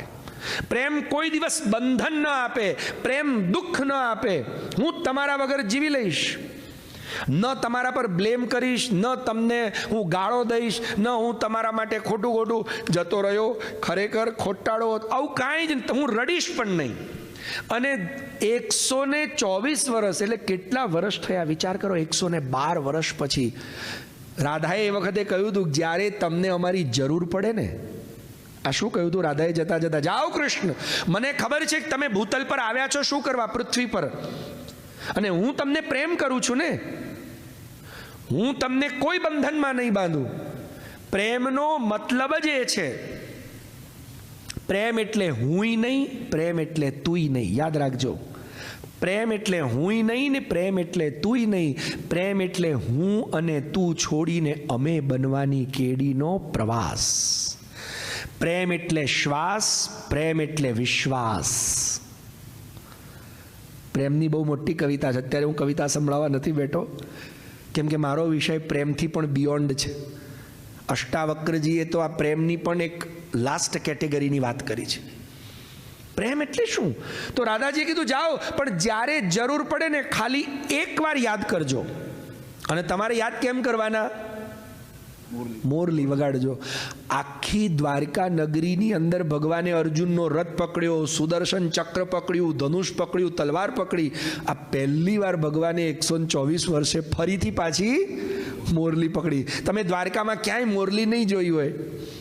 ભગવાન દ્વારકામાં મોરલી રાખતા જ નથી. ભગવાન તો શંખ ચક્ર ગદા પદ્મ લઈને જ બેઠા છે. મોરલી તો ખાલી ગોકુળમાં જ લઈને ફરતા હતા. હવે જ્યારે 124 વર્ષે ભગવાને જેવી ગોપી તળાવ પર મોરલી લીધી ને, અને રાણીઓને કીધું હતું કે રાણીઓ તમે આવી જજો, તો રાણીઓ તૈયાર થવામાંથી ઊંચી જ ના આવી કે આ સેલા જોડે આ સેટ જામશે કે નહીં જામે, આ સેટ જોડે આ બુટ્ટી જામશે કે નહીં જામે, આ બુટ્ટી જોડે આ ચપ્પલ જામશે કે નહીં જામે, આ ચપ્પલ જોડે લિપસ્ટિક જામશે કે નહીં જામે. ને એમાં તૈયાર થવામાં રાત પાડી નાખી. હવે દ્વારકાથી ગોપી તળાવ ખાલી એક અડધા પોણા કલાકનો જ રસ્તો છે, વધારે જાજો લાંબો રસ્તો એ નથી. અને ગોકુળથી દ્વારિકા આજે પણ તમે ટ્રેનમાં જાઓ ને તો 18 કલાક લાગે સાહેબ. પણ ભગવાને મોરલી વગાડી તો રાધાજી પહોંચી ગયા, ગોપીઓ પહોંચી ગઈ. પહોંચી ગઈ કે નહીં પહોંચી ગઈ? અને પહોંચીને શું કર્યું? પુનઃ ભગવાનની ઈચ્છા હતી કે બસ મારે રાસ કરવો છે. અને રાસ કર્યા પછી ગોપીઓ કીધું હવે પાછા નહીં જઈએ. અને બધી ત્યાં સમાવિષ્ટ થઈ ગઈ ભગવાનના ચરણોમાં. એમણે પોતાના શ્વાસ પ્રશ્વાસ બધું જ સમર્પિત કર્યું. અને એટલે ગોપી તળાવની માટી આજે પણ ગોપી ચંદન કહેવાય છે. એમાંથી આજે ચંદન નીકળે છે, સુગંધ આજે ચંદનની આવે છે. અને એક એક જ્યારે માટીના ઢેફા કાઢો ને તો કોઈક માટી ઉપર ચક્ર, કોઈ માટી ઉપર કમળ આજે નીકળે છે. અમે જે અહીંયા અંદર લગાવીએ છીએ ને ચંદન, એ કંઈ ચંદન નથી લગાવતા, એ ગોપી ચંદન જ લગાવીએ છીએ કે કદાચ અમારી બુદ્ધિમાં ભગવાનની એ ગોપિકાઓનો પ્રેમ અમારી બુદ્ધિમાં એ થોડો આવે ને ભગવાન અમને પ્રેમ કરતો થાય. તો પ્રેમ કોને કહેવાય કે જેમાં, હવે મને તમે કહો સાચું કે તમે કોઈકને પ્રેમ કરતા હો અને 124 વર્ષ છોડી દો, 124 દિવસ પછી અગર પેલો તમને કોલ કરે તો તમે શું કહેશો? Sorry, I can not recognise you, please who is this, tell me your name. પેલો કે ઘણી વખત તમને આવા ફોન નથી આવતા, ઓળખ્યા, ઓળખો તો, અલ્યા નથી ઓળખતો ભાઈ, તું નામ બોલ ને, અહીંયા ટાઈમપાસ કરવા બેઠો છે. બોલો આવું થાય છે કે નહીં તમારી જોડે? હે, અહીંયા અમેરિકામાં ના થતું હોય, અમેરિકામાં તો તમે ઉપાડો જ નહીં એટલે વોઇસ મેલમાં જતું રહે, પણ અમારા ભારતમાં તો બિચારા બધા ઉપાડી લે ફોન એટલે તરત પેલો કે ઓળખો તો, એટલે નથી ઓળખતા ભાઈ. 124 દિવસ પછી ફોન આવે ને તો આપણે કદાચ કોઈકનો અવાજ ના ઓળખી શકીએ અને પછી પેલો ઓળખાણ આપે તો કદાચ આપણે ઓળખીએ લઈએ, પણ 124 મહિના પછી પેલો ફોન કરે તો આપણે હાવ ભૂલી જઈએ. અને ગોપિકાઓ 124 વર્ષ, સાહેબ વિચાર તો કરો, ભગવાને મોરલી વગાડી, ભૂલ્યા નથી, પહોંચી ગયા. અને પહોંચ્યા પછી એકે ગોપી એવું નથી કીધું તમને મેં યાદ ના આવ્યા ને, હે, એક વાર મેસેજ કર્યો, એક વાર એમ ના થયું કોઈકને મોકલીએ, એક વાર એમ ના થયું ટપાલ લખીએ, થોડી શરમ, ફરિયાદ જ ફરિયાદ. જોકે તમે બધા આવું નહીં જ કરતા હો, તમે બધા સારા જ માણસો છો, પણ યાદ રાખજો જ્યાં ફરિયાદ છે ને ત્યાં પ્રેમ નથી. ફરિયાદ પ્રેમમાં હોય નહીં. તમે કહેશો અમે માનતા નથી, તો હું તમને પ્રશ્ન પૂછું કે એક નાનું બાળક, માના પેટની અંદર રહેલું બાળક લાત મારે, આ અષ્ટાવક્ર 8 અંગે વાંકા વળી ગયા, એ પેટમાંય લાત મારે ને બહાર રમતા રમતાય લાત મારે, એ સારું હોય કે ખરાબ હોય, એ તમારી વાત માને કે ના માને, મા બાપને કોઈ દિવસ બાળકથી શિકાયત હોય છે? હવે મને કહો, પ્રેમમાં શિકાયત હોય? પ્રેમમાં ક્યારેય શિકાયત ના હોય. શિકાયત હોય ત્યાં પ્રેમ ના હોય. फरियाद ज्यां સુધી છે, इश्क में शिकवे शिकायतों की जगह होती नहीं, इश्क में इश्क से बढ़कर दूसरी कोई वजह होती नहीं. लबों पे नूरे खामोशी, दिलों में याद करते हैं जिन्हें है इश्क वे गालिब, कहाँ फरियाद करते. ફરિયાદ કરે કોઈ દિવસ પ્રેમ કરતો જ ના હોય. અને આપણે તો રોજ સવારના પોરમાં ભગવાન પાસે શું કરીએ છીએ? જો કે તમે બધા સારા છો, નહીં કરતા હો, પણ આપણે તો સવારના પોરમાં ભગવાન મને જ લમણે કેમ આવું જીક્યું? ભગવાન કે તને જ લમણે જીક્યું? બધાને મેં આવા જ જીક્યા છે લમણે, કેમ કે હું રમી રહ્યો છું. દુનિયા મેં મારા રમણ માટે બનાવી છે. આપણે નાની નાની વાતો લઈને ભગવાન પાસે ફરિયાદ કરવા જઈએ છીએ ને, ભગવાન ઘરમાં સુખ શાંતિ રાખ, ભગવાન રોગ મટાડી દે, ભગવાન આમ કર. ભગવાન કે કોઈ દિવસ તું થેન્ક યુ બોલવા આવે છે? કોઈ દિવસ તું એમ કે ભગવાન બહુ મજા આવી, તમારે શું જોઈએ? બોલો. ગોપીઓ ભગવાનને કેમ ગમતી હતી ખબર છે? બોલો, ગોપીઓ કેમ ગમતી હતી ભગવાનને? અને ભગવાન પોતાના 124 વર્ષે પણ ગોપીઓને કેમ યાદ કરી? આપણને કેમ બધા ભૂતો ભાઈ યાદ ના કર્યા? કેમ નથી કરતા ભગવાન? એને ગોપીઓને કેમ યાદ કરે? કેમ કે ગોપી કોઈ દિવસ ફરિયાદ લઈને નહોતી જતી, બલ્કि શું કહેતી હતી?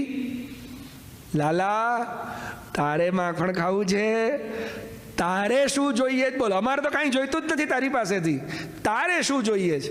અને એટલે જ તો આપણા રસખાન જે કાબુલથી આવ્યા હતા, ભગવાનના પ્રેમી ભક્ત જે વૃંદાવનમાં રહી ગયા, રસખાન, એણે શું કહ્યું? શેષ મહેશ સુરેશ ગણેશ દિનેશ જ્યોહી નિરંતર ધ્યાન દરે, તાઈ આહિર કી છોહરિયા છછિયા ભર છાછ પે નાચ નચાવે. જેને મોટા મોટા દેવતાઓ પણ ધ્યાનમાં જોઈ શકતા નથી, એ પરબ્રહ્મને આહિર કી છોહરિયા, આહિરની છોહરિયા એટલે ભરવાડની છોકરીઓ, આ ગોવા ગોપીઓ, છછિયા પર, છછિયા એટલે આપણે છાજ્યું કહીએ ને, ઉત્તર ગુજરાતમાં અમારે છે ને બધા પટેલો ચા પીવે ને તો આમ છાજ્યામાં પીવે, છાજ્યું એ ગોળ. હવે છાજ્યાની એને છછિયા કહેવાય. છછિયા પર છાજ લે, આ તારે છાજ્યામાં છાજ પીવી છે, કૃષ્ણ કે ભાઈ થોડું નાચીને બતાવ, ચાલ. ભગવાનને છાસ માટે નચાવે. ભગવાન કે તમારે કંઈ જોઈએ તો કે અમારે કંઈ નથી જોઈતું, તારે શું જોઈએ બોલ. વિચાર તો કરો, જે ભગવાન પાસે કોઈ ફરિયાદ નથી રાખતું, અપેક્ષા પણ નથી રાખતું ને એ જ સુખી છે. આપણે તો દુનિયાવાળાઓ પાસે પણ ફરિયાદ છે, દુનિયાવાળા પાસે પણ અપેક્ષા છે. ભગવાન પાસે તો અનેક અપેક્ષાઓ લઈને બેઠા છીએ. અને એટલા જ માટે એમના પત્ની સુજાતાએ કહ્યું કે ભલે આ અષ્ટાવક્ર હોય પણ પ્રેમ કોને કહેવાય? કહોડ ઋષિએ સમજાવ્યું કે હું આની અંદર મોહ કરવા નથી માંગતો, મને બાળકથી પ્રેમ છે. કેમ કે દુખી કોણ કરે? રાધાજી દુખી થયા? ના. ગોપીઓ દુખી થઈ? ના. અરે ગોપી ને રાધાજી તો બહુ દૂરની વાત છે. હજી 500-600 વર્ષ પહેલાં આપણે જઈએ તો નરસિંહ મહેતાને આપણે જાણીએ છીએ, આપણે એમની વાર્તા વાંચીએ એટલે આપણને ખબર છે કે નરસિંહ મહેતાની પાસે પહેરવા માટે કપડાં નહોતા, રહેવા માટે ઘર નહોતું. એમના ધોતિયામાં 4 કાણા હતા ને એક તંબુરો લઈને ફરતા હતા. પણ સાચું કહેજો, નરસિંહ મહેતાને કોઈ પૂછવા જાય તમે દુઃખી છો તો નરસિંહ મહેતા ક્યારે બોલ્યા હું દુઃખી છું? આપણે આપણા એંગલથી એમને દુઃખી જોયા. અને ખરેખર એક વાત કહું તો નરસિંહ મહેતા જેવું એમની દીકરીનું મામેરું જે નરસિંહ મહેતાનું ભરાયું ને, આજના જમાનાનો કોઈ અરબપતિ પણ ન પોતાની દીકરીનું આજના જમાનામાં ભરી શકે. કેમ કે આજથી 650-700 વર્ષ પહેલાં નરસિંહ મહેતાની દીકરી કુંવરબાઈનું મામેરું 56 કરોડનું ભરાયું. જે જમાનામાં સોનાના અને ચાંદીના સિક્કા ચાલતા હતા, વિચાર તો કરો. હવે આજના જમાનામાં તો સ્ટીલના ને લોખંડના ને કાગળના સિક્કા ચાલે છે. હવે આજના જમાનામાં તમે 700 વર્ષ પહેલાંના 56 કરોડને કન્વર્ટ કરો તો કેટલા થાય? 56 લાખ કરોડ થાય ને. કોણ પોતાની દીકરીને 56 લાખ કરોડનું મામેરું જ ખાલી ભરે? આપણી પાસે હોય તોય ન ભરી શકીએ. અને નરસિંહ મહેતા પાસે કશું જ નથી પણ છતાંય ભરી શકે છે. કેમ? तो कि जो भगवान का हो गया ना फिर उसकी चिंता भगवान करते हैं. हमारी प्रॉब्लम ये है कि हम चिंता करते हैं. हम जिस दिन से चिंता छोड़ के चिंतन शुरू करेंगे तब से भगवान हमारी चिंता शुरू करेंगे. જેમ આ એક પેન છે, દેખાય છે ને તમને? આ પેન મેં પકડી રાખી હોય ત્યાં સુધી બીજો કોઈ આને લઈ શકે ખરો? હા કે ના? યસ ઓર નો? તમારે કોઈને લેવી હોય તો મારે આને શું કરવું પડે? શું કરવી પડે? છોડવી પડે ને?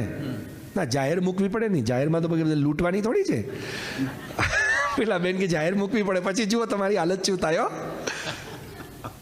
ના, આ એક જ પેન છે, આપણે 500 પેનો એ નથી.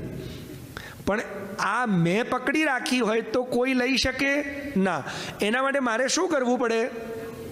છોડવી પડે આને. હું છોડી દઉં તો કોઈક લે ને.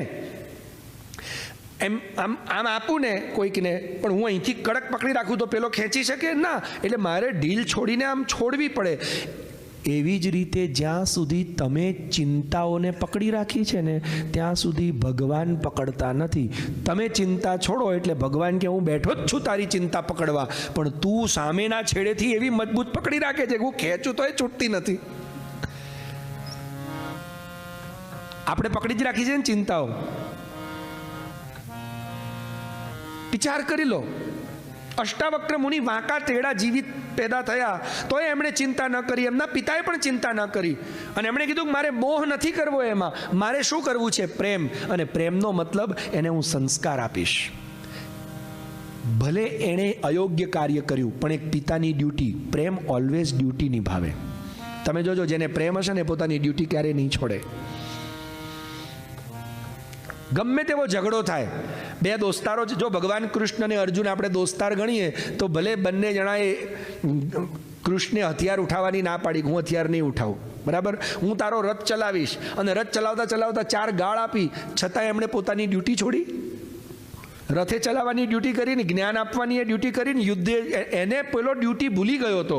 અર્જુન ડ્યુટી ભૂલી ગયો હતો. અર્જુને શું કીધું? નયોત્સેતિ ગોવિંદ ઉક્ત્વા તુષ્ણિમ બબુ. હું નહીં લડું. ભગવાન કે છે નો ના લડ, ઉભો થા, ચલ ધંધે લાગ. જે પોતાની ડ્યુટી ભૂલી ગયો તો એને એની ડ્યુટીમાં લગાવ્યો. આ સાચો પ્રેમ, આ સાચું રિલેશન, આ સાચી મિત્રતા. તમને તમારી ડ્યુટીથી છોડાવે નહીં ને પોતાની ડ્યુટી છોડે નહીં. ગમે તેવો ઝઘડો થાય, અને આવું પતિ પત્ની વચ્ચે થાય ખરું. કદાચ ઝઘડો પણ થાય ને તો એ જોજો, પત્ની રસોઈ તો બનાવે, રસોઈ બનાવીને કે ખાઈ લેજો. કોઈ રસોઈ બનાવવાનું છોડે છે? પોતાની ડ્યુટી છોડે? ભલે આમ જબરદસ્તી આમ થાળી મૂકે, ખાઈ લેજો.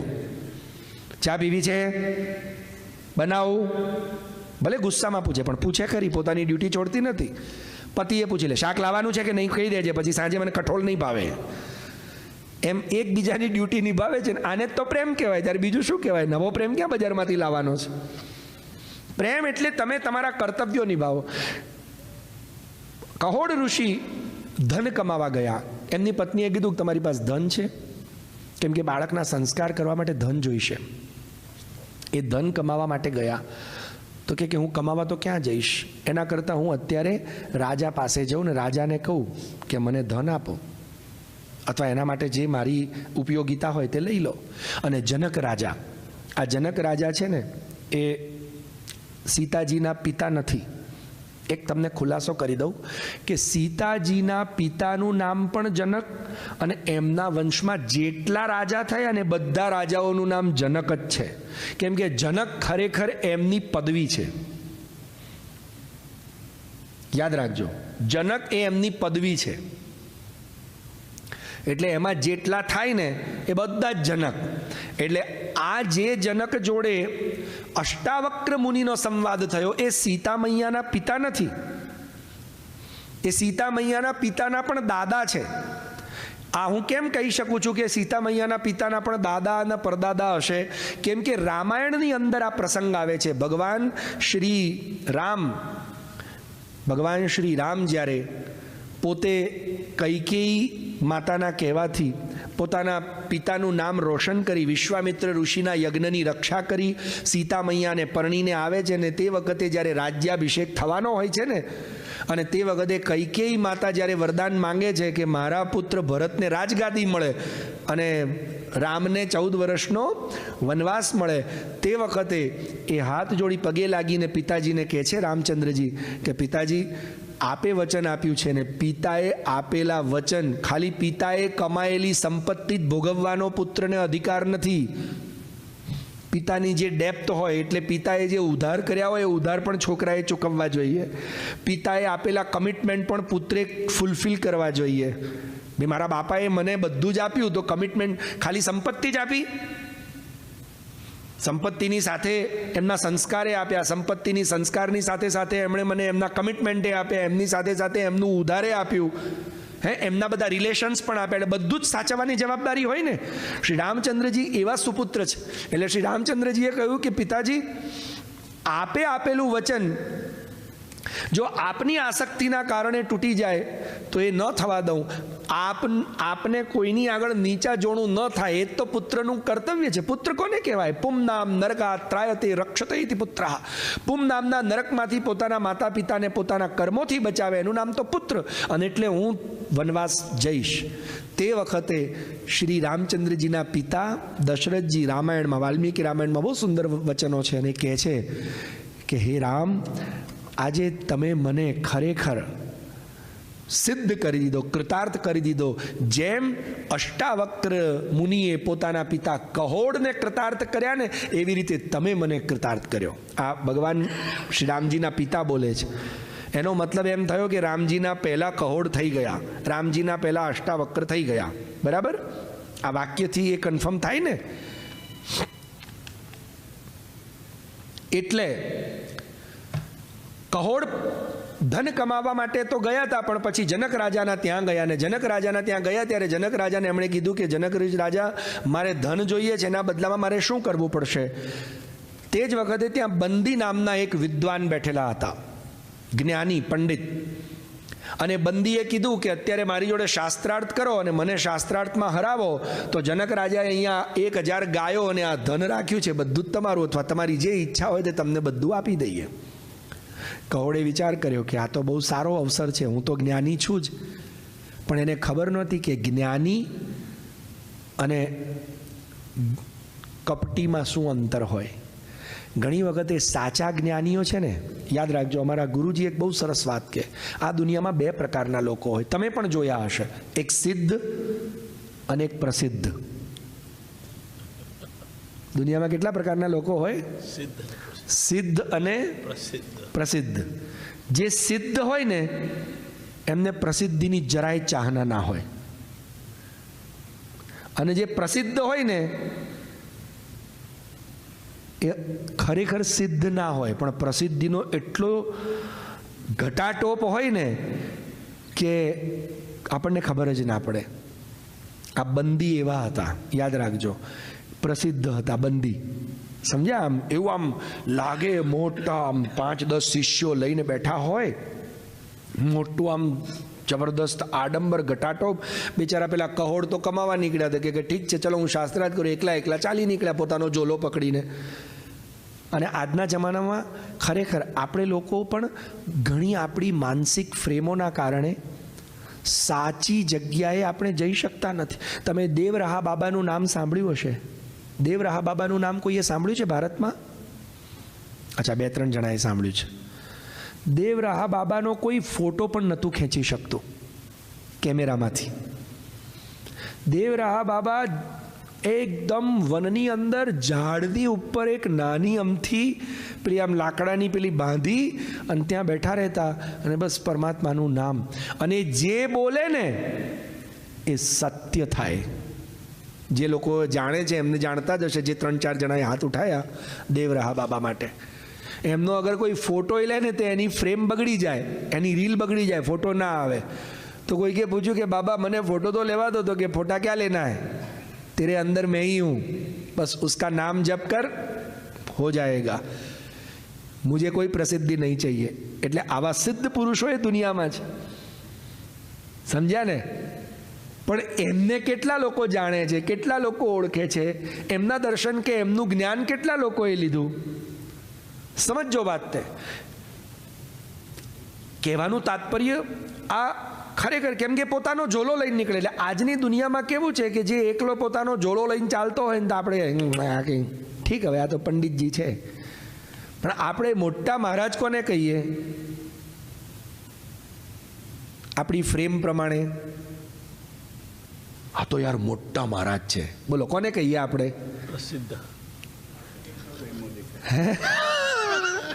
સાચો જવાબ ડીપીએ આપ્યો છે ડાયાભાઈએ. ખરેખર જેનું માર્કેટિંગ સારું છે, બહુ જ સાચી વાત છે. અને આજે એની અંદર જ લોકો ફોકસ કરી રહ્યા છે. Why you are focusing on marketing? ખરેખર focusing on yourself, your inner world. Ashtavakra મુનિ ઇનર વર્લ્ડમાં લઈ જવાના છે તમને. આ અષ્ટાવક્ર ગીતાના 20 અધ્યાય છે, પણ આ 20 અધ્યાયનો મુખ્ય વિષય શું છે? પહેલો જ વિષય છે આત્મજ્ઞાન. અને એટલે અષ્ટાવક્ર મુનિ કહે છે કે તમે આત્માને ઓળખો છો? નથી ઓળખતા ને તો તમે સાવ નક્કામાં માણસ છો. બોલો, આવું કડવું કોણ બોલે? અને આવું સાચું કહો, કડવું બોલે તમને કોઈ ગમે? આપણને બધાને કેવી ગોળીઓ ખાવાની આદત છે? Sugar coated. કડવી ભલે હોય પણ મોઢામાં જાય ત્યારે કેવી લાગવી જોઈએ? સ્વીટ. અંદર ગયા પછી ભલે ને ફૂટીને કડવી થઈ જાય એનો વાંધો નહીં, ઉપર તો શુગર કોટેડ જોઈએ.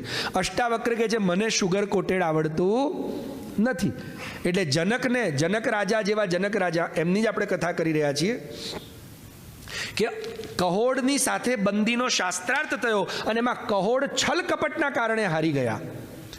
બંદીએ કપટ કર્યું, એમને પૂછવા જ ન દીધું, એમને બોલવા જ ન દીધું. એક પ્રશ્ન પૂછે ને પેલા જવાબ આ અધ્યાયના આમ નહીં આમ એમ કરીને ટ્વિસ્ટ કરીને શબ્દોની રમત રમી અને એમને હરાવ્યા. અને બંદીએ શાસ્ત્રાર્થમાં એક શરત મૂકી હતી કે જે હારશે એ જળ સમાધિ લેશે.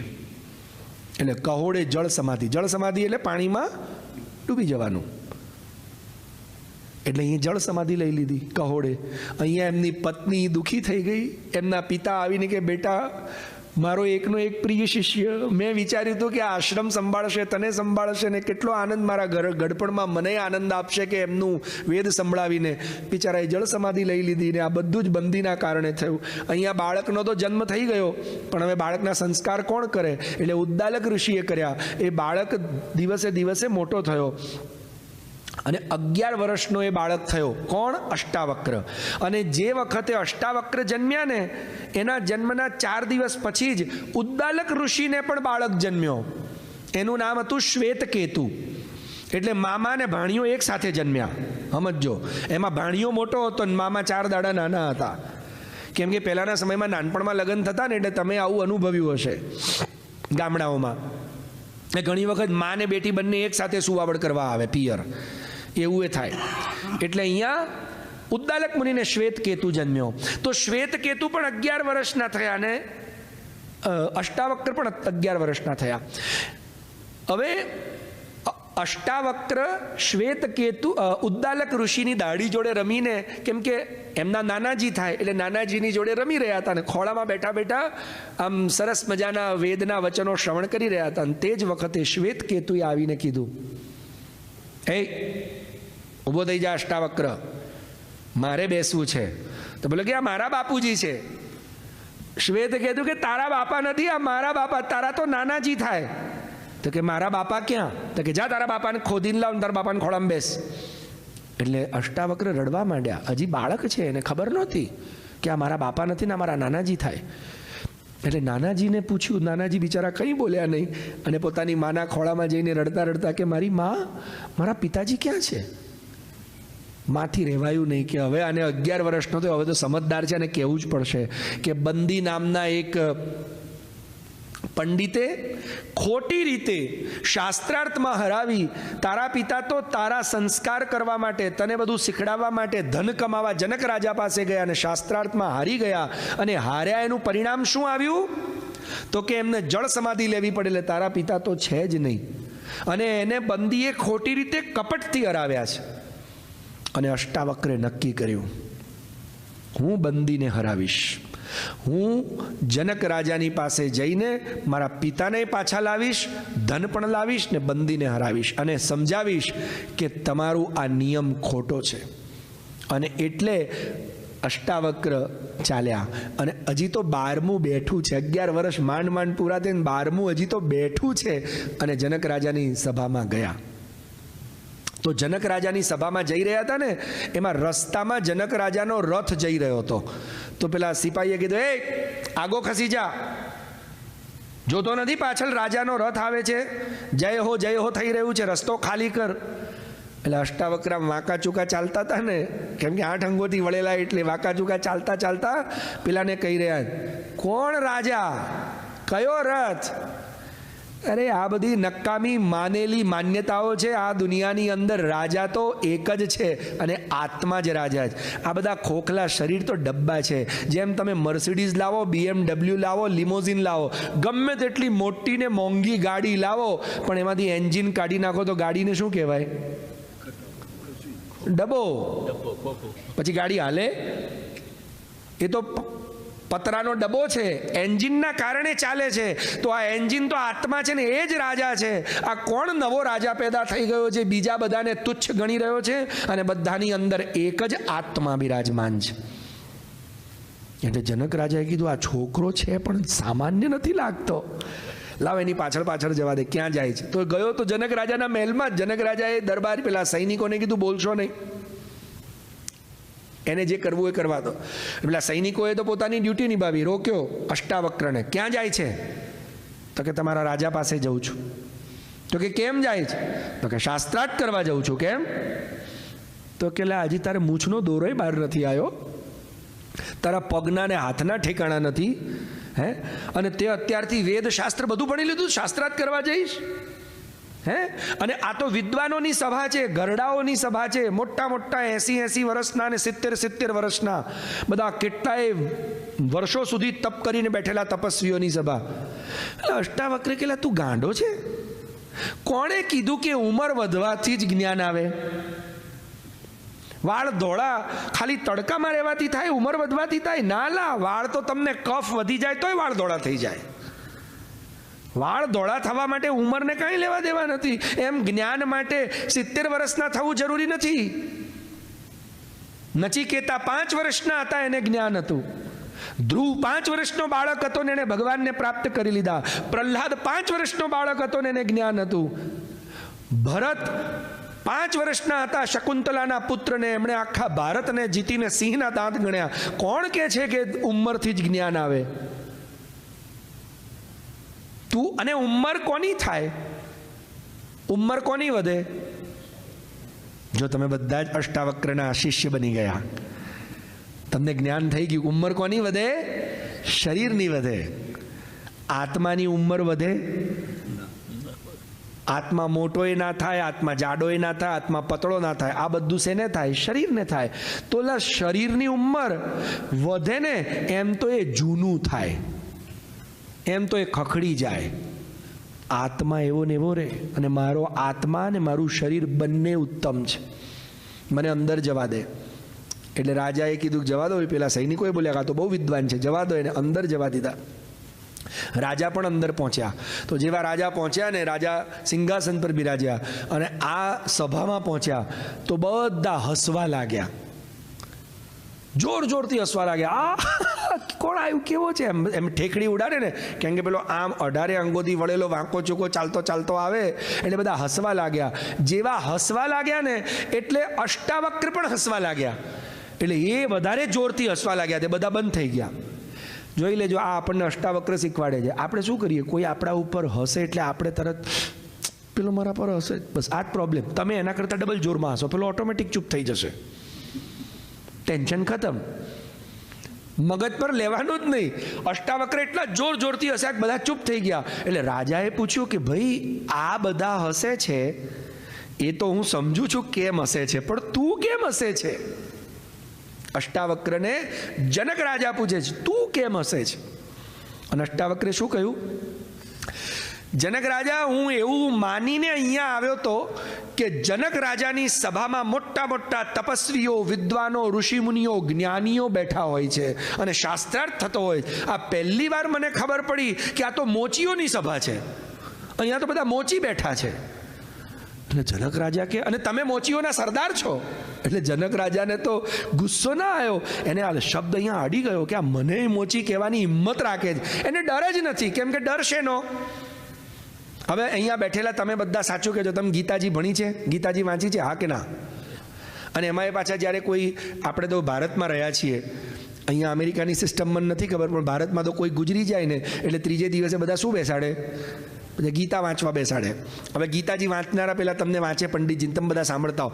નૈનમ છિંદંતિ શસ્ત્રાણી નૈનમ દહતિ પાવકઃ ન ચૈનમ ક્લેદયન્ત્યાપો ન શોષયતિ મારુતઃ અચ્છેદ્યો યમદાયોયમ અક્લેદ્યો શોષ્ય એવ ચ નિત્ય સર્વગતસ્થાણુ રચલોયમ સનાતનઃ વાસાંસી જીર્ણાની યથા વિહાય નવાનિ ગૃહ્ણાતિ નરોપરાણી તથા શરીરાણી વિહાય અન્યાન.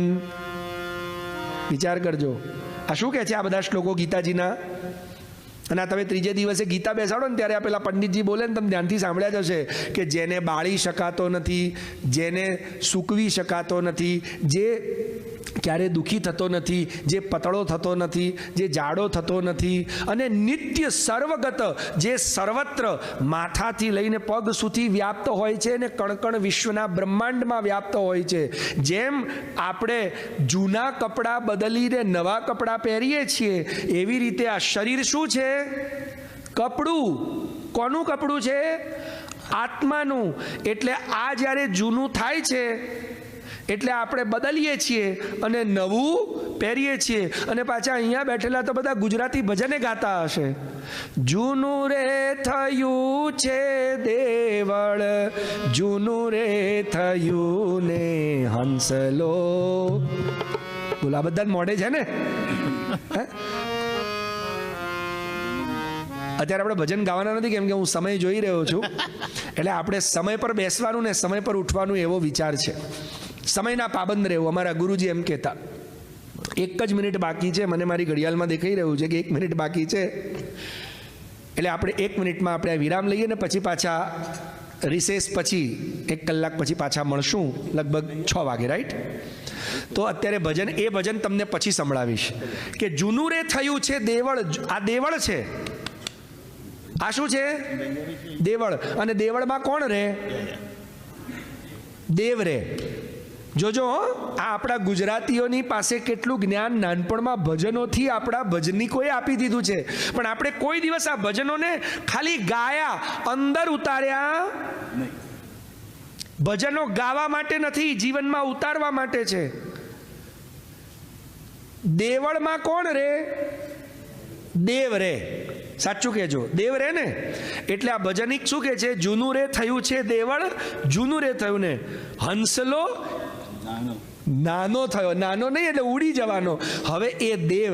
અને એટલે આપણે જ્યારે કોઈ માણસ મરી જાય ત્યારે આપણે ગુજરાતમાં શું કહીએ? શું થઈ ગયા ભાઈ? હવે દેવ થઈ ગયા. આ દેવ થઈ ગયા. એનો મતલબ અત્યાર સુધી માણસ હતા, હવે શું બની ગયા? તો કે દેવ થઈ ગયા. હવે એના અંદરના દેવતા નીકળી ગયા. વિચાર કરજો, આ શરીર પણ કપડું છે. જેમ જૂના કપડાં બદલીએ એમ નવું આ શરીર રૂપી કપડું છોડીને નવું શરીર ધારણ કરીએ. ખરેખર કોઈ જન્મે ને ત્યારે આપણે ખુશ ન થવાનું હોય, પણ કોઈ મરે ને ત્યારે ખુશ થવું જોઈએ. કેમ કે આ દુનિયાની અંદર જન્મ કન્ફર્મ નથી, પણ મૃત્યુ સત્ય છે.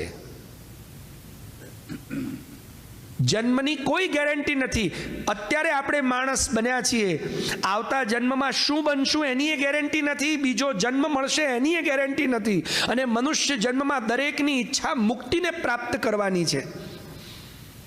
અને મુક્તિ મળ્યા પછી પુનરપી જનનમ પુનરપી મરણમ થાય નહીં. એટલે જન્મ જ કેન્સલ થઈ જાય. તો વિચાર કરો કે જ્યારે જન્મ જ નથી તો મૃત્યુ ક્યાંથી? એટલે ખરેખર ખુશ ક્યારે થવું જોઈએ? જ્યારે કોઈ મરે. કેમ કે મર્યો એનો મતલબ જન્મ લેશે, ને જન્મ લીધો એનો મતલબ મરશે. ખરેખર દુઃખી ત્યારે થવું જોઈએ કારણ કે જન્મ લીધો એટલે આ મરવાનો. પણ મરી ગયા પછી આની ખબર નથી કે આ જન્મ લેશે કે નહીં.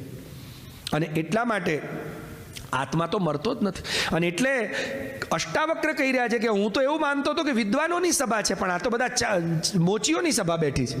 કેમ કે મોચીનું ધ્યાન શેના ઉપર હોય? મુર્દા ઉપર, ચામડા ઉપર. મોચીનું ધ્યાન શેના પર હોય? સારું ચામડું કયું. એટલે તમારા બધાનું ધ્યાન શેના પર છે? હું 8 અંગે વળેલો છું, એ હું વળેલો નથી. શું વળેલું છે? શરીર. શરીર શેનું બનેલું છે? ચામડાનું. તમારા બધાનું ધ્યાન શેના પર છે? ચામડા પર. એટલે રાજા પર તો છે જ નહીં, તમે બધા મોચિત થયા ને. અને જનક રાજાએ કીધું કે અત્યાર સુધી આટલા ઋષિ આવ્યા, પણ ગુરુ તો આને જ બનાવાય. કેમ કે આ સત્યને અનુભવ કરીને બેઠો છે. યાદ રાખજો, ગુરુ કોઈ દિવસ રૂપ જોઈને ન બનાવો. કોના શિષ્ય બનવું ને કોને ગુરુ તરીકે આપણે ધારવા? ગુરુ એને આપણે ધારવા કે જે અનુભવજન્ય હોય. શબ્દોનો જ્ઞાની હોય તે ગુરુ નહીં, પણ જે અનુભવનો જ્ઞાની છે તે ગુરુ. અસ્તુ આવા ગુરુ અષ્ટાવક્રની પાસે જનકે વિચાર મૂક્યો કે મારે જ્ઞાન લેવું છે. હવે શું જ્ઞાન લેશે ને શું ચર્ચા થશે એ 6 વાગે આપણે ભેગા થઈશું. અત્યારે આ મારો સમય મને ઇનકાર કરે છે, એટલે આપણે વિરામ લઈએ. બરાબર? બોલો કૃષ્ણ કનૈયા લાલ કી.